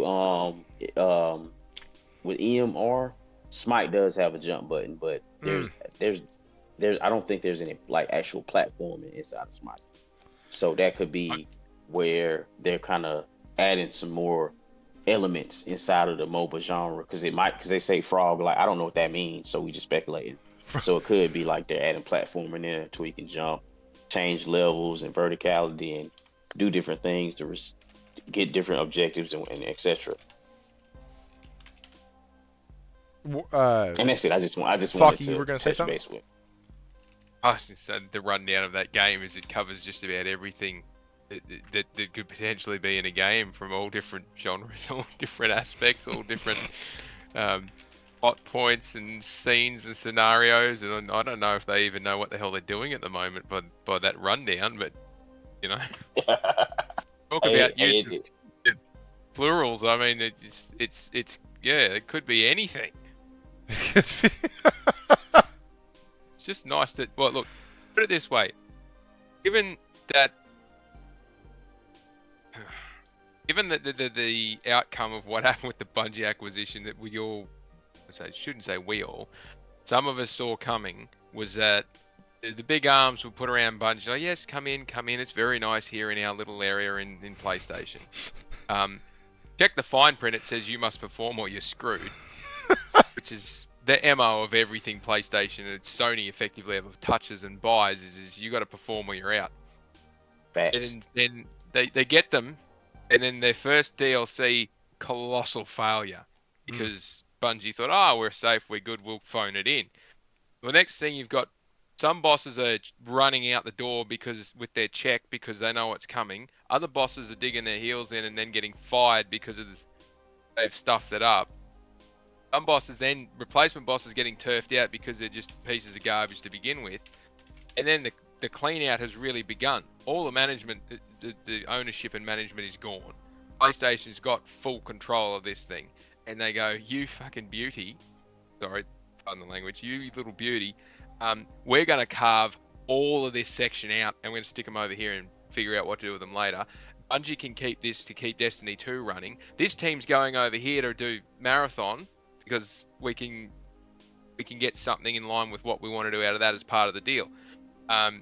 Remember when Bungie came on, there was a two-way collaboration point here of, we're going to PlayStation because they need help with a live service, and Sony's going to help us with our TV and film and adaptations and all that. Has anyone seen or heard of anything about what's happening with any Bungie IP going to TV, film, anime, or anything like that?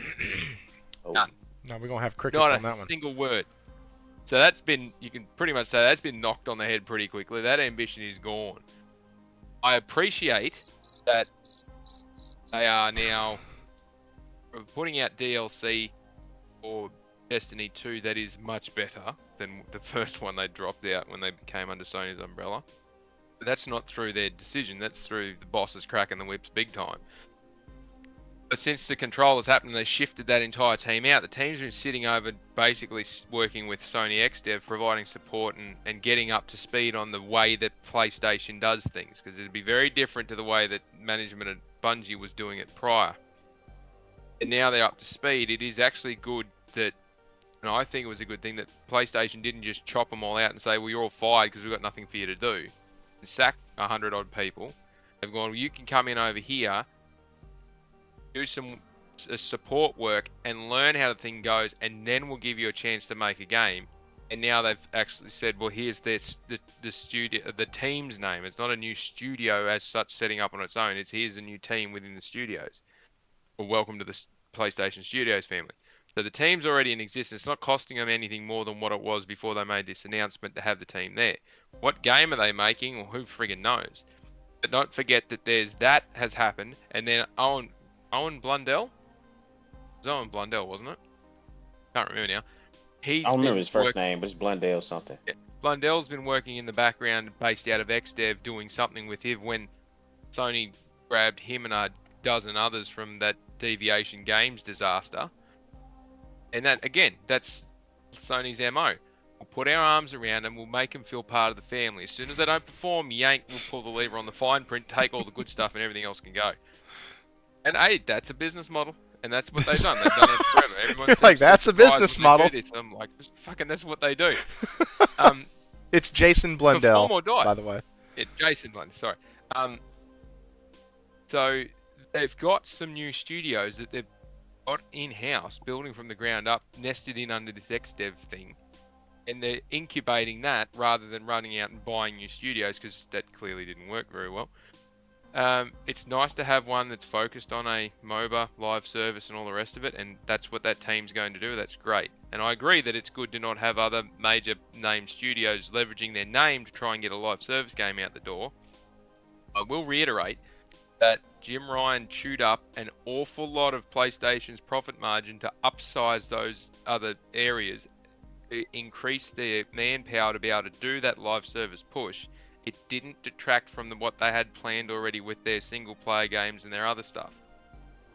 What we got out of those cancellations, though, is yes, there's been some layoffs, but they've still got larger teams at those studios now carrying on with more game development. So it's not as clear-cut black and white as a lot of people would say, oh, they stopped making small games, or they stopped making single player to make live service. Well, they were doing both, but it just became too strenuous on the production pipeline, and as PlayStation does all the time, it didn't meet the quality point. They knocked it on the head, and they've knocked an awful lot of games on the head. A lot more non-live service than live service, but good to see that they're still in a market that is not conducive to.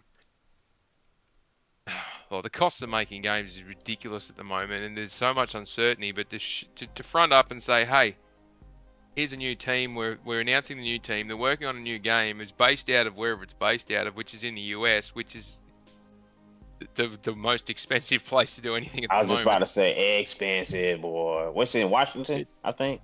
Yeah, Washington. Yeah, so based out of Seattle. So they're not too far away from. So the closest one they got there, Bend. They must still be out of the Bungie compound, but their next closest studio would be Bend They had Studios some. out of Oregon. They say they have some people in office, and they also have some people working from home across the U.S. and Canada. Yeah. So we got some people working from, Yeah, there's a broader area there that they're working on it, which is good, and so it should be. But it's just nice to see. Well, everyone's quick to jump down Sony's throat when they start cancelling games and laying people off, but they're dead fucking silent whenever something like this happens. Of, hey, we've kept some people, we've got them working on something, and we're happy to announce the team and what they're working on. It's always doom and gloom Tuesday for those people, but if they can get a MOBA game to go well on a console, good for them. It'll be interesting to see what they come up with, though. But geez, it's like they're still throwing spitballs at the wall to try and figure out what the game actually is going to be. It's a little bit concerning that they're being so vague in a broader sense. Would have been nicer to have just kept it quiet until you can show us what's there. But I'm very old school in that method of keep the announcement lead in short. And if you've got something, when you announce the new team or the new studio, whatever it is, show us what they're working on at that point and give us a date. Yep, that's where I went. Because like I said, when I initially come across this, it was back in like January. So I would have, with this announcement, and Herman Holtz kind of introduced it. And in his wording, he was like, he's going to show you what they're working on. So I would have liked to see some screenshots, at something. A snippet of gameplay or some character designs, and here months later we still, like you say, they kind of listed a whole bunch of types of games combined into what they would like it to be. And it, like I said, I'm optimistic, you know what I'm saying, because this is the type of guy I am when it comes to some games. I want to see some stuff. I want to see some stuff I want to play, but to still not have nothing to show when you announce the studio, I don't like that. You know what I mean? Because you go through this whole, because they not working on nothing. They got something. So let us see what's going on, and especially because they spoke to getting the players involved inside the article. You know what I mean? So we are the players. So get us involved by showing us what you're working on. And they probably got some content creators, other people that they got, giving feedback. Because even with Marathon, there was an Lupo, Dr. Lupo, I think his name was. He said they had been working on Marathon for like 6 years already, and he had been involved with the game since it was like 30 people working on it or something like that. It was a small amount of people that was working on it, but he had been pretty much involved from the beginning. And so I don't want this game to be in the works for 6, 7 years. They ain't got that kind of time. You know what I mean? Sony gonna shut them down way before then. So they should. I feel like they should show something. Show some concept art, a name. You know what I mean? Especially when you announce a new studio and you give people this wide range of description of what the game is gonna be and what you aim to do with the game, and because we ain't got no idea what this shit gonna be aside from like a MOBA, and that's only because I read about it previously, But yeah, that's what you gotta. What was the studio they shut down back when they did the big rundown? Was it in October, November last year? They bought I know one. They shut down. It was. I know they. It was like one of them was like koi. It was like it had a koi fish as the logo. I forget the exact name of it. It's one of the European ones, or it might be one of the things that Firesprite was working on. Remember they bought one, and then pretty much straight away said, "This is a game we're working on. It's like this high fantasy meets metro area something or other," and had this massive dragon and a couple of other screenshots, concept art. And they said, "Here's a new studio. Here's a concept art. We'll talk more about it when we get there." And about 6 months later or 12 months later, they canned it and shut the whole thing down. I don't remember who it was now. Yeah, I don't remember either. London studio? Yeah, they done shut down like 4 studios. They done crushed them. Yeah. It was when they revised Soho Studio. That's right. As you just said then, Thrifty, about London Studio. It was Soho Studio was getting kicked in the rear. Oh, and Neon Koi was the other one that was the mobile development Yeah, that's studio. the one. Yeah, that's the one that I think and they primarily did like mobile games or something.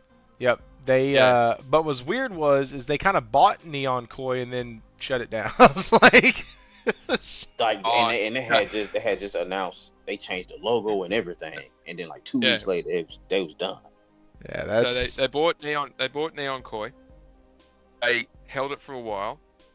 They stripped everything out of it, sent it over to Aniplex, changed the logo, did the rebrand, and then the key guy that was there said, "I don't want to stay here. I'm going over to Aniplex." And so there was no point in keeping it in PlayStation, so they shut the whole thing down and shifted everyone else out and dumped all the people that they didn't want. So again, it's they're ruthless. I'm telling you, they are ruthless. The most cutthroat people in business come from Asia, and they don't muck around. Yeah, they ain't playing. They are not playing. They ain't got no qualms with sending you back to the house. No, not at all. But I mean, look, all the best to them. I suspect that the announcement, because they've got their annual reports coming out next week on the 15th. So usually in the week leading up to Sony's announcements, we either get shutdowns or other acquisitions or shutdowns or whatever it is going on. So far, touch wood, this week they haven't announced that they shut down any studios and had some mass layoffs or anything like that, because they canned a heap of projects. So I think that it's sort of steadied, but obviously there would be a higher amount of costs sitting in their reports, and they're carrying an awful lot of people, so they need to say something about what they're doing. Because if you got Jason Blundell's team's got over 100 in it, this team's got over 100 in it, and there's a couple hundred people there that are based in the US, costing millions of dollars a year. So, and we also haven't heard from Haven with Jay Raymond, her studio, and I think that studio is in Canada. Is it? Yep, that's in Canada, what Josh was just mentioning. Where's Fair Games? Yeah, we ain't heard nothing. I think Fair Games done got shelled. I think it's over. Yeah. it's over. Nah, it made it past the last play test, Mm. but only just is the feedback I got. So Only just, oh man. Hope is a they hell got of a the drug. obligatory. Well, look, this is people, and a lot of people, every publisher and every studio set does things differently, and I wish EA would adopt the PlayStation methodology of publishing stuff, because then you wouldn't get the rubbish that was the last Dragon Age game. They mark different things at the playtests, but they don't mark when you get to the back end, because we've seen Fair Games running as a in-engine, as a CGI in-engine, right? Or prefab, or whatever they call it, in-engine. What we haven't seen is actual gameplay, and the feedback that I got, this is back in February, March. We're in May now, so it's probably not the newest. Was that they haven't unloaded anyone. They're still hiring people up at Haven Studios. Jade Raymond's still there. They're still working on this thing. It made it past the last play test. There was nothing wrong with the mechanics, and there was nothing wrong with the gameplay loop, but there was issues with the way that it looked. And they got given some extra. Goodness. They got given some extra time to work out the level layouts and how that works. But they're not getting. They're not going to get a 12 or 18 month extension on this thing, so they've got to make it. They've got to figure out how to make it work and still hit the deadline, or they've got to basically pack it up and go home. So it's no different to what was that a couple of years ago that came out? Sorry, I'm trying to think now. What kind of game was it? No, it was a second party game that PlayStation picked up. Forspoken? That's not its name. No, Stellar Yams. Okay. Stellar Blade, isn't it? Yeah, sorry, Stellar Blade. I have a horrible time remembering that. So Stellar Blade was it was funded by PlayStation, and they got a bit of extra kick along with it, but in a similar vein. Mechanics were great, gameplay was great, but it needed time on the visuals, and they got an extra money, an extra 6 months, and make it look really good, and look how that turned out. But that thing was, Shuhei has said it a few times, he was really excited for the game, it just needed a lot of extra work to do it. So Fair Games is not, it's not dead yet, it's got a lifeline in front of it. It's whether they can actually pull that thing off or not. But XDev has got an awful lot of support going towards that game. If they didn't believe in it, they wouldn't be supporting it. And again, with how ruthless PlayStation is about things passing or failing, if it's only just passed the test, well, it's still passed, and they'll go to the next installment at the playtest, the next round, which is I think due in July or August. I think they're doing another rotation through. You'll see Herman and a heap of other, and Scott Rhodey and Assad and a heap of others start just flying around the globe, visiting studios and playing games. But it's not, it's not a, just because we're not hearing, if you're not hearing something means that they're hard at work. It's the same for, we haven't heard anything out of Naughty Dog about a new game they're doing, and we haven't heard anything about Corey Barlog's new game, which has been sitting in the bloody kitchen for God knows how since 2018. Sheesh. So, but if you got a pedigree like that, you get a bit of a chop out. But there's an element of, got to make it work, and at some point, the quality control at PlayStation is usually pretty good. Very rarely do they give us something that's rubbish. The only one that came out that was rubbish proper rubbish in recent memory was when they kicked Days Gone out the door in the state that it was in. And then this'll do, and we'll fix it up later, because it was either do that and try and recover something for the millions and tens and hundreds of millions of dollars that went into it, versus we can it now, we sink nearly $100 million in cost, and we just shut down Bend. Some of these business decisions when you get to that point, you've got to try and recoup what you can. But Fair Games is not necessarily dead, but it's probably got some challenges in front of it. It's a nice way of putting it. So, speaking of challenges in front of it, small segue. We just hit 60 people in here. That is a record. It only lasted for a few seconds, like all good things in life, and that is a record. Thank y'all so freaking much. If you're new here, we do this show every Wednesday night at 8:45 p.m. Central Standard Time.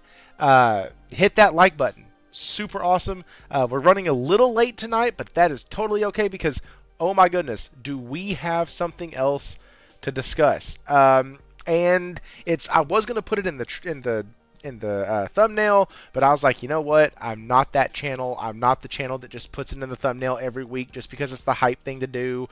Blah blah blah. Don't give it away for free. Don't give it away. Don't give it away for free. That's right. You gotta pay for this. Here it is. So there's a game coming, and maybe y'all have heard of it, maybe y'all haven't. I don't know. It's not really that big of a deal. GTA 6. Y'all know what that is? Have y'all heard of that? Apparently, it got delayed. Oh, who could have fucking thought about that? So it got delayed, and yes, what's really funny is because I was starting to wonder as well, and I just didn't put it together because I'm not as smart as everybody else is, and so I was like, why is Ghost of Yotai coming out on the 3rd or on the 4th of October? Why in the hell is Borderlands 4 a game that I'm not even really that interested in? Why is it getting moved up? Why did PlayStation, who supposedly has the marketing rights for GTA 6, why did they push their, Lost Soul aside, why'd they push that game and approve that being pushed out? Why are we overloading the end of the year with GTA 6 coming, and then, hey, guess what, guys? The dude from, the studio that's doing, not Lost Soul aside, the studio that's doing Borderlands, that dude comes out in an interview and goes, no, we have no idea about the release date of GTA 6. That didn't influence our decision at all. You lie. You lie, you lie, you lie, and you know you lied. You know you lied. You just couldn't say anything yet. You know you was lying. To be fair, he probably had no say in the decision. He just got told this is your day. He just got told it was moving. So you're saying there's still a chance that he didn't have a fucking clue as to what was going on? Oh no, I'm certain he knew. He just had plausible deniability. Plausible.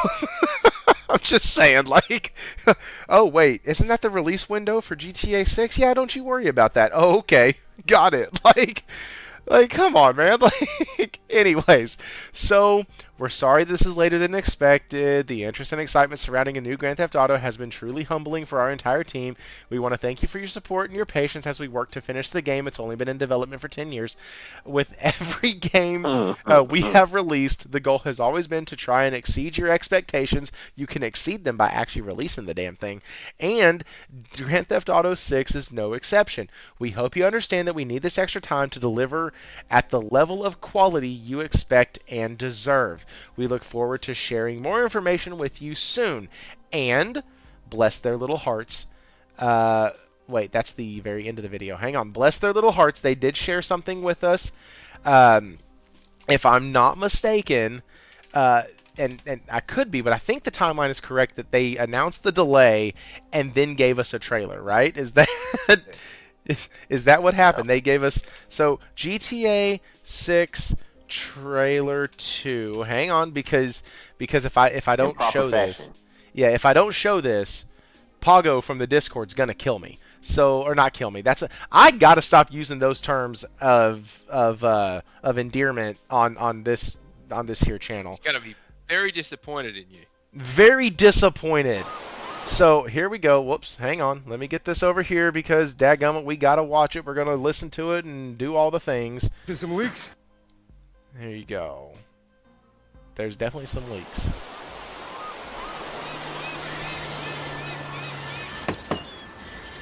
What you doing up there?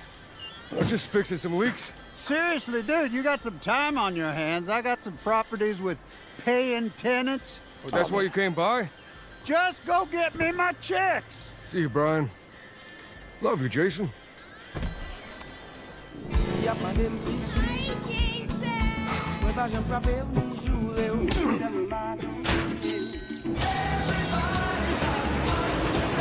this game looks gorgeous. You can see when he walks through the door that it's from cutscene in the gameplay though. I know. It's very smooth. I'm here for Back Lucia bodybuilding, Caminos. She's supposed to be buying getting out. 6-packs. What's your name? Jason Duval. Yeah, this I've seen you it's. before. Bora, I'm gonna be announcing that in just a second. Hey. Hey. Might have. There we go. Hands above your head, now! You stay. The new beginnings. You break the news, isn't it? Trust me, this place is just the start for us. Ring the bell! Shut! More Modelo's on deck. Yes, Anything that sir. matters is who you know and what you got. Wanna do this? We're doing it. Josh, tell me something I don't know. Yo, D, this full effect? They got your name, address, they got everything. Us cops, we gotta protect each other. You and me, bro. We got this. We got it.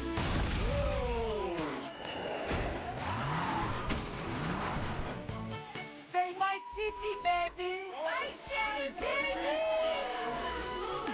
Come to Bill's Ammunition today. We got more guns than all around. Hey. Oh, shit. We going back. This looks so good. And I'm not a GTA person. Hey, if you got friends, can you hook me up? I do have a question for you on this. Yeah, it's got a few seconds left. Yep, there it is.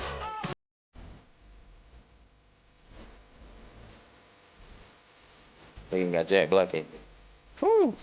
Jack Black's in everything. So, Wara, yes, Wara wanted with the $2. Congrats on streaming Death Stranding 1 soon. Yes, that is coming up. I will mention that and give that the appropriate time it needs here in just a second.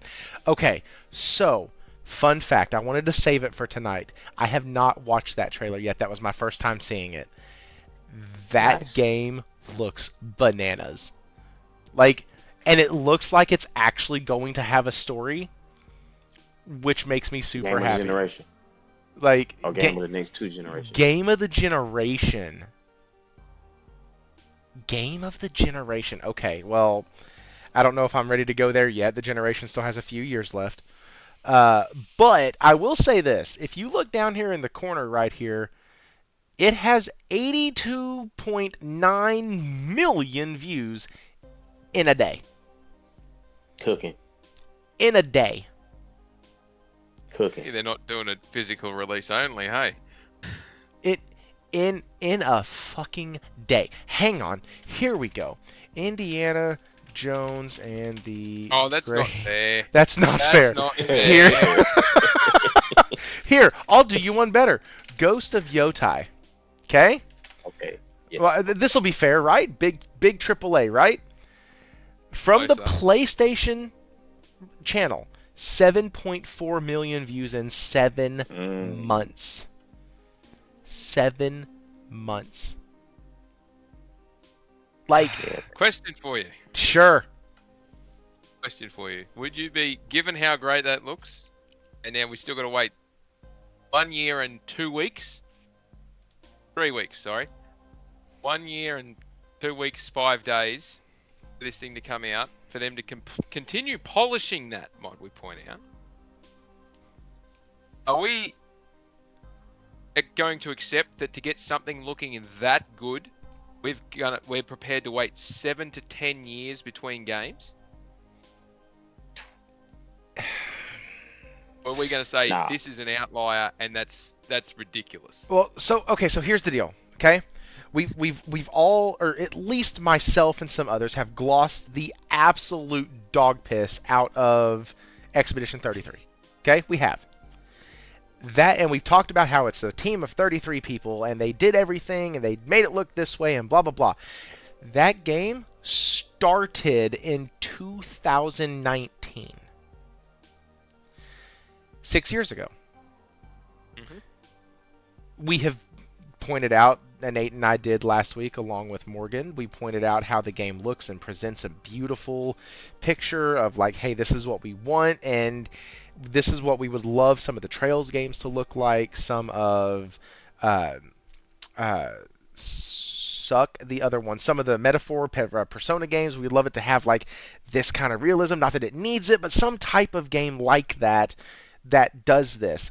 But the thing is we're getting Trails games like once every other year. Yeah.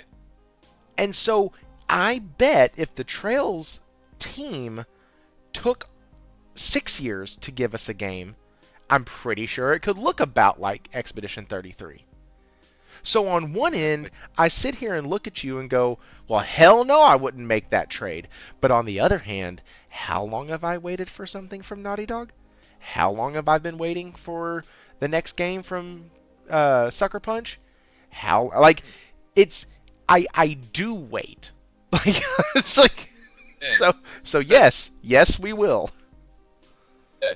And that's I know it's a loaded question, but that's probably sticks out to that's a good get point, to the Aura. point that we're all wanting to get to is this thing looks freaking amazing.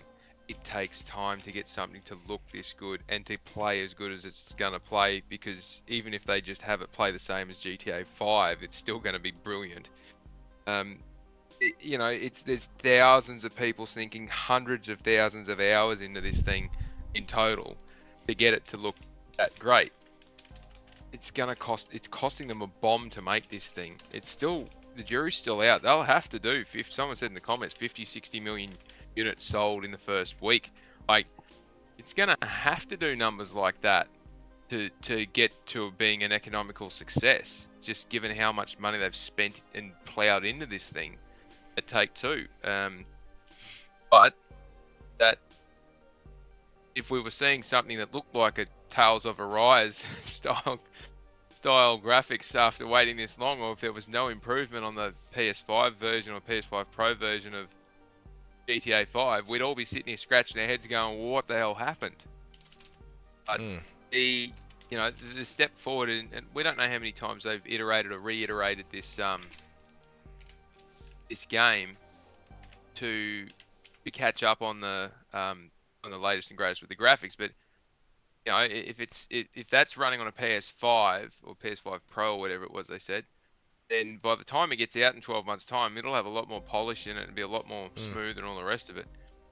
But, we're 2 and a bit years. What are we, 2025? So, what? By the time it comes out, we're 2 years maybe, 18 months to 2 years away from the PS6-ish. Whatever that has as its internals. Obviously, they'll probably upgrade it and flog it off again. They can't future-proof it with current technology. And they'll get a hit when the PC version goes out and whatever Xbox chooses to do. But yeah, that's looking ridiculous. And just there at the start when he walks off the balcony and walks through the door, you can just see where it flicks away from cutscene to gameplay, because the body stance changes slightly. But there's hardly any flicker there and any indication that you're going from full-on CGI cinematics back to janky gameplay. It looks mad. The story's going to be brilliant. There's so much crap in that thing. It's going to ruin a lot of people's lives because they're not going to want to do anything else. I can only imagine. Like, for one, I will say this: the story and the chemistry between the two main characters seems really, really good and really well done. None of the dialogue, at least from what we've seen, seems cringy or anything like that. It doesn't seem it doesn't seem over the top stylized, which I'm actually kind of excited about that.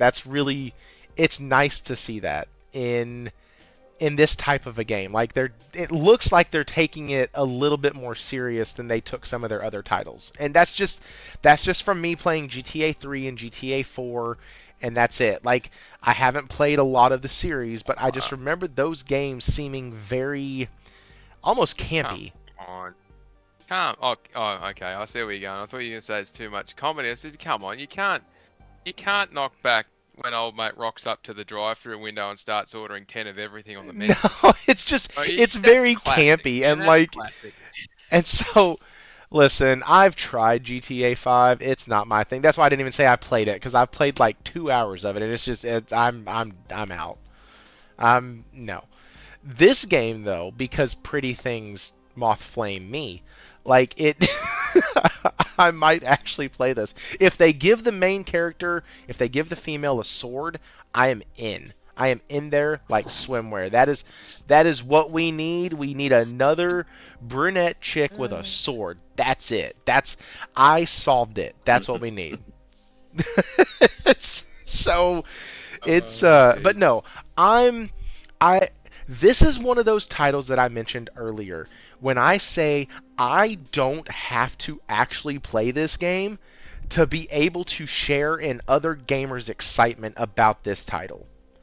Like, I don't have to shit on somebody's parade just because GTA, the franchise, hasn't been for me.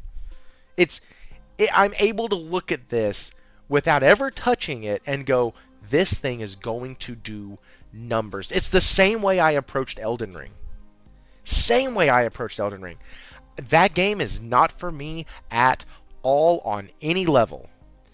But for me to look at it and go, that game wasn't a success, that game wasn't good, that game was shit, I would be the dumbest fool in the world. And I would be doing some sort of copium, hopium, fanboy bullshit of somebody who just doesn't like Souls games, shitting on another Souls game because I don't like the genre. Like, that's dumb. That's stupid. And we're going to have the people, because it's the cool thing to do. So you have two options here. One, you can gas up this game, you can talk about the game, you can talk about it from a positive standpoint. Or two, you can do the other thing that gets you a lot of views and talk negatively about it. And talk how this game is just going to be a cash grab and how they've taken so long. That's why they have to take longer, because it has to land, it has to hit. And my goodness, this is what's making them take so long. Or heck, like Warawana pointed out, you can go hard into the fact that they're delaying it so long because GTA 5 Online still makes them so much money. And like, you can not just pointing it out like he did, but like actually go really hard on that, how this is a slimy practice, the game's been ready. Like, you can do all of that shit. But then you just sound like an idiot. Then you just sound like somebody who's trying to hate and rage bait clicks out of people. And listen, if I wanted to do that, I could. I could have made the title something like, or tonight, like GTA 6 delayed till May of next year. Xbox handheld, they try again, or whatever. I could have made some clickbaity ass title for tonight to get people in here. But I'd rather just celebrate gaming with y'all. And if Henry, you said at the beginning that you were going to be in there like swimwear on this thing. Like, oh yeah, I'm yeah, for sure, for sure. I'm excited for you. Are you like, when is this day? What? This is a cool question. At what price point do you say no? I'm not buying it day one. That's what I want to know. At what price point does Henry say no? Oh my goodness. I mean, I'm not gonna say. I mean, I'm open. I'm obviously open to a digital deluxe, which is $80. You know what I'm saying? Okay. But if they pop out the window, no, because if they say I'm part of the problem. Because if they pop out the window and say, "Hey, $100," I'm probably still gonna buy it. You know what I mean? I'm probably still gonna get it for $100. But at least you can be honest. Yeah, because I mean, I sit up here like, nah, I wouldn't dare it. Like, realistically, especially at the time when it's come out, and it's springtime, it's our busy season, so we got some dollars coming in. You know what I mean? It would, yeah, they'll get $100 out of me. You know what I'm saying? And plus, from what we see and what I believe, and what Rockstar has, provided in their games, I wouldn't feel cheated by giving them that $100. You know what I'm saying? I know I'm gonna get my hours worth out of it. then obviously your online gonna come maybe 30 days after the fact, and I'm gonna play some of that online. I don't even with GTA 5 online. I've not spent no real money in there. So they're not gonna get more money out of me there. So I'm not gonna say $100 would be too much. Not if it's gonna happen, it's gonna happen. Me saying I would be willing to give them. It's not gonna make them charge 100 or not make them charge 100. I don't believe it's gonna be that. I still believe it's gonna be like $70. They do digital deluxe, then they do whatever tier above that. But if they say base $100, this is what you gotta pay. 9 times out of 10, I'm finna get them that high 100. You know what I mean? I'm gonna do it. Hero in the chat said there are 30 million people. He said 30 million people will pay $100 day one, and I tend to agree. Like, to me, this has that kind of power where it's done. There is not a single person. Well, maybe me, but there's not a single person waiting for gameplay to decide if they're purchasing this game or not. This is ball. I'm telling you, every single person who's ever griped about I need gameplay before I make my decision, you are so full of shit right now. Because no, you don't. You go and buy Grand Theft Auto 6 right. If they put that pre-order button live right now, you would be done. Period. Point blank. Finished. They would have the money. You would have the promise of a title and a game. That's how this would work. And it is still number one on trending. Still number one on trending. That's on YouTube. There are channels. I follow a guy, his name's Knox Hill. He does rap breakdowns, and he's also a rapper himself. And I follow his channel. He covered Grand Theft Auto 6. I ain't never seen this dude cover a video game in my life. He covered GTA 6. You got freaking companies who never touch gaming all of a sudden writing articles on it. And I'm like, okay, so GTA 6 can come out and charge $100 for the base version and $150 for the deluxe and give people 3-day early access, and dude, it would fly. Oh yeah, that's getting ball. That's for 3-day early access. That's for sure getting ball. For $50 extra though, normally that sells for $10 extra right now, or $15 at most. They're gonna look at you and go, "You want to play it early? $50?" Because if you look at the people who who will buy like a Madden or one of these sports games, they pay that in a split second. You know what I mean? To play a game that they just played last year with a couple of upgrades. You know what I'm saying? A roster change. Yep. They like my little brother and his friend. They give it to them. You know what I'm saying? So people ain't got no qualms with paying $100 for no game. They will do it. It's a thing on the internet where we believe that people wouldn't do it or people would boycott this and you know what I'm saying, to stand up for what they believe in, blah blah blah. No sir. If GTA, they could put that up there today, they could probably put it up there for $150. People finna purchase this joint base. People purchasing it, bro. This is that type of game.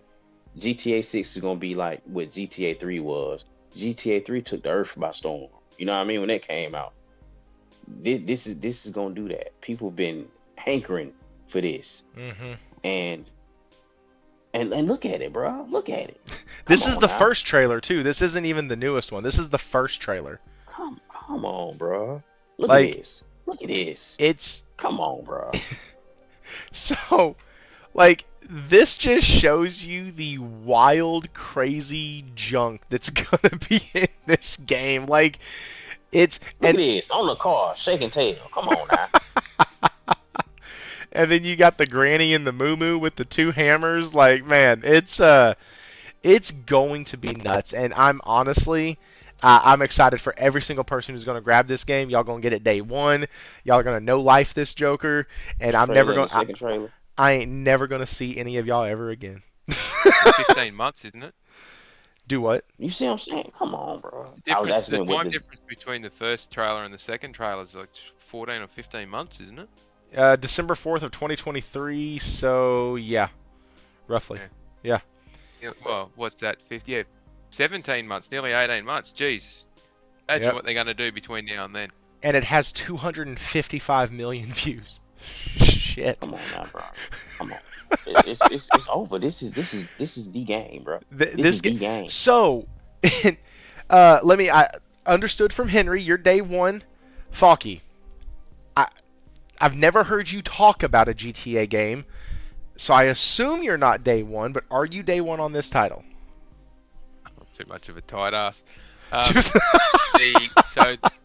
To be transparently honest, I have not played a GTA game since GTA 3. That was the last one I played. I have, played, I've like got in and played hours and tens of hours and invested time in it. I have played about 2 hours of GTA 5. I've played a couple of hours of GTA San Andreas. I've not really done much more than just run around and steal a couple of cars and shoot a few people and drive it off a cliff. Like, I've not really gotten into it. Prime GTA action right there. Pretty much. It's just hit the nostalgia button. And because I remember the original ones, which were top down, used to run up and pull people out of a car and shoot them in the back of the head and then jump in and drive around. That one was mad fun. But I don't know. Look, it's not a day one for me, only because it's not. I'm not as fanatical on it as fanatical is not the right word. I'm not as big on GTA games as others are. Now that's not to detract from others. There's games coming up that I'm super excited for that others are probably nonplussed about. But yeah, if it's $80 for the base edition day one, that thing will sell phenomenally well. I would be surprised if, given the amount of hype that's there, that they didn't try for 100 in some markets, because there would be people who would just whip out the greenie and no trouble at all. If they were really keen to push the point and burn up some of the goodwill they've got, they could probably try for base model at 110 and see how they go with the initial launch. There would be people who would complain but still pull the wallet out and pay for it. That's a fact. Even 120 for the base model, they'd still do that. I think 120 is going to cause them too much trouble though. But yeah, at 110, I think they could get away with it. They might sell 1 million less than what they would if it was at 80 or 90 for the base model of the game, but they would make that up in the second or third month, because it's coming out in May. They could quite easily hit it up July, August and drop it by 10 or 15 bucks and say, hey, it's been out for 3 months, online's coming, he'll give you a 15% discount and off you go. And people feel like they're getting a discount because, you know, people like to feel like they're saving money, and all of a sudden they're paying the same amount they would have if they'd have just launched it at 80 bucks anyway. So there's some marketing trickery that they could play with here and really maximize the launch. But if you've got 50 million people ready to go day one and they wouldn't even blink at paying $100 for it, then they'd be nuts to not try it. I think it'd be about $140 would probably be the mark, $135 to $140, where people would really start to consider whether they get it day one.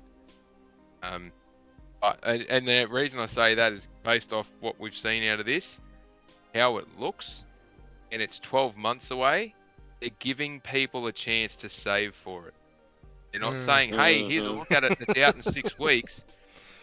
This is like, you know, we joke about that get a second job thing. You've got 12 months, 2 weeks and 5 days to save up probably 110 US to get this thing day one. Yeah, I imagine put aside $10 a month. That's it. You know, and unfortunately, unlike when you used to be able to go in and and when games were physical, you could go in and, you know, pre-order and start putting it on layaway.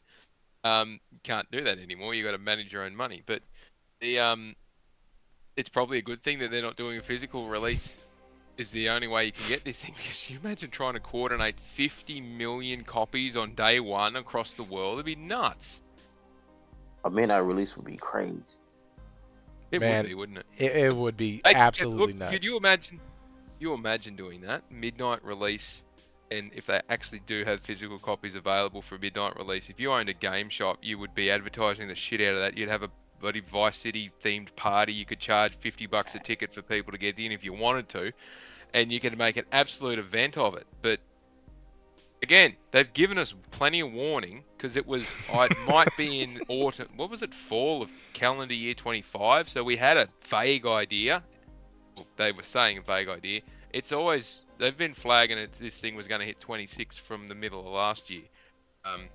With some of the commentary and the way that their financial reports were spitting stuff out, and the fact that they just flatly refused to give us a date, and then they went and bought Gearbox with the reason being to backfill content release until they get GTA 6 out the door, and they've stopped doing updates with they kept doing updates with GTA 5. It was just, there was all signs were pointing, but I think people would would pay $100 no dramas. From an objective perspective, they'd probably start to think about it at 110, 120. At 140, I think you'd see the drop off significant. But I mean, if they had it at $80, they won 40 million people are probably going to buy that thing without even batting an eyelid in the first week, easy. Mm-hmm. And it would just be, and can you imagine the servers at PlayStation and the trying to access the damn thing if they release it on PC as well? Because this is the reality now, is PlayStation might have the marketing rights, but the delay pushes it out into May 26. PlayStation historically has nothing out around that time, and that's getting into Summer Games Fest area. That's usually in early June, isn't it? Mm-hmm. From memory. So if they've got a marketing run for that thing for March and April, or even from the start of April through Easter into May, like, man alive, that's kicked it out of this financial year and into this current financial year that Sony's in now. They only just started in April. That's next financial year, so they're going to have a big bump in their financial year 26, 27. But like that's going to have impacts on their forecast for this year now. So there's an awful lot to go into that shift, but like the timing of it is, there wasn't anything really floating around at that point anyway. And it's right up before Summer Games Fest, so yeah. Wow. It'll do some numbers. So, speaking of timing, and I hate to do this more than y'all will ever know, because we have shattered every single viewing record, period, for a live stream on this channel, hands down. We had 88 in here at one point watching, so holy crap. Thank y'all. I got a poll up really late because I thought about it, and you can leave a vote right now on if you're going to get GTA 6 day one or not. Thank you to those who stopped in towards the end. We are about to do outros. It is 12:22 a.m. right now, and I got to be up in 5 hours. So, I'm gonna go lay down in bed for a little bit and then fall asleep here in about an hour. But that means I got to get out of here. So, Henry, where in the world can people find you? It's just Henri Heck on YouTube, Henri Heck on X, and that's where I'm at. Other than that, I'm inside of Discord. Man, that is awesome. Seriously, guys, go check his stuff out. Like I said, really consistent. Dude brings the energy that, and I quote, gets the people going. It's provocative. It's provocative. Sometimes you'll catch strays from it too, but we're not going to talk about that. I'm just saying. Yeah. Sometimes you catch a stray just living your life, and it happens. But yeah, that's how I go. It is how it goes. Falky, you graced me with your presence tonight. You thought you were going to be on here anyways, and so I'm glad you could make it. Was not expecting it. Like I said, kind of told you if you wanted to come on, you were more than welcome. And really glad you were able to make it. And I think that this is the first time in your last 3 appearances, I think, that you haven't had some like crazy thing happen where the universe starts melting down if Falky doesn't come and hold that bitch right back up. So like, really happy to have you here, dude. Yeah, it's nice to not have my phone go off and then I've got to cut someone off and say, hey, I'll be back in 5 minutes, and then an hour later. Yes, no, it's been good. Yes, thank you for leaving the door ajar. When I saw that Henri and Kofi were on, I was very keen to jump in and have a chat. I really enjoyed speaking with these 2 gentlemen. Love Yes, listening sir. to what they have to say as well. It's I could listen to Kofi talk about JRPGs all day. And I echo what you said earlier. For those who haven't subbed to Henry's channel and aren't following him, get on there and follow him. His energy is brilliant. I love the way he speaks about gaming. Very positive, and as you heard earlier, not afraid to call out the negative stuff, but in a constructive way. Not shitting on stuff, but you will like this, you won't like this. This could have been done better. And I greatly appreciate the opportunity to be able to chat with these lovely gentlemen. But yeah, it's nice to just be able to wander through the door and come out the back and put the feet up and just enjoy a conversation where we can be open and honest and share different thoughts and aspects. So yeah, thanks for having me. Yeah, man, it's really good, and now that a lot of this stuff has kind of died down with, the whole console thing and nonsense, I feel like channels are starting to get into where we just talk about games and we talk about actually what's going on, and I really do enjoy that a lot. It's been good, and like I said, guys, we are the playground. I'm going to constantly have guests on here that are going to puff out their chest and take victory laps and all of that. It's fun. I'd love to have some Xbox guys on here, and I'm not even kidding. If you know one, or you yourself are one, and you want to come on and talk about how great Game Pass is and how it's kind of changed your life and what it does for you as a gamer, I would absolutely love to have you on, and I'm not even kidding. Also, go follow Falky on X. The dude is brilliant. If you didn't gather that from hearing him tonight, he's freaking brilliant.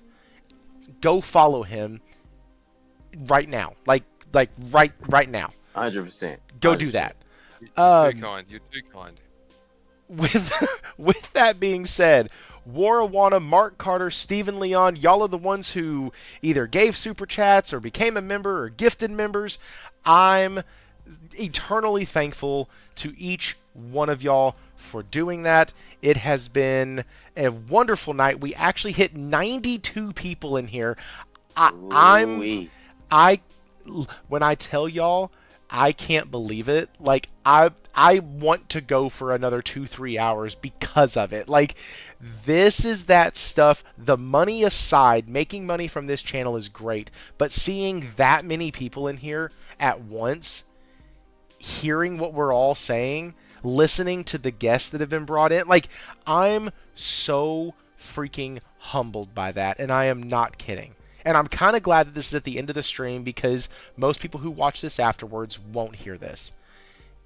Thank y'all so much. It's amazing. I never in a million years could have dreamed that when I started this channel almost 3 years ago, I think now, 3.5, I could have never imagined having 100 freaking people almost listening to what we're saying about gaming. That's freaking nuts. And I am baffled. So thank y'all so much.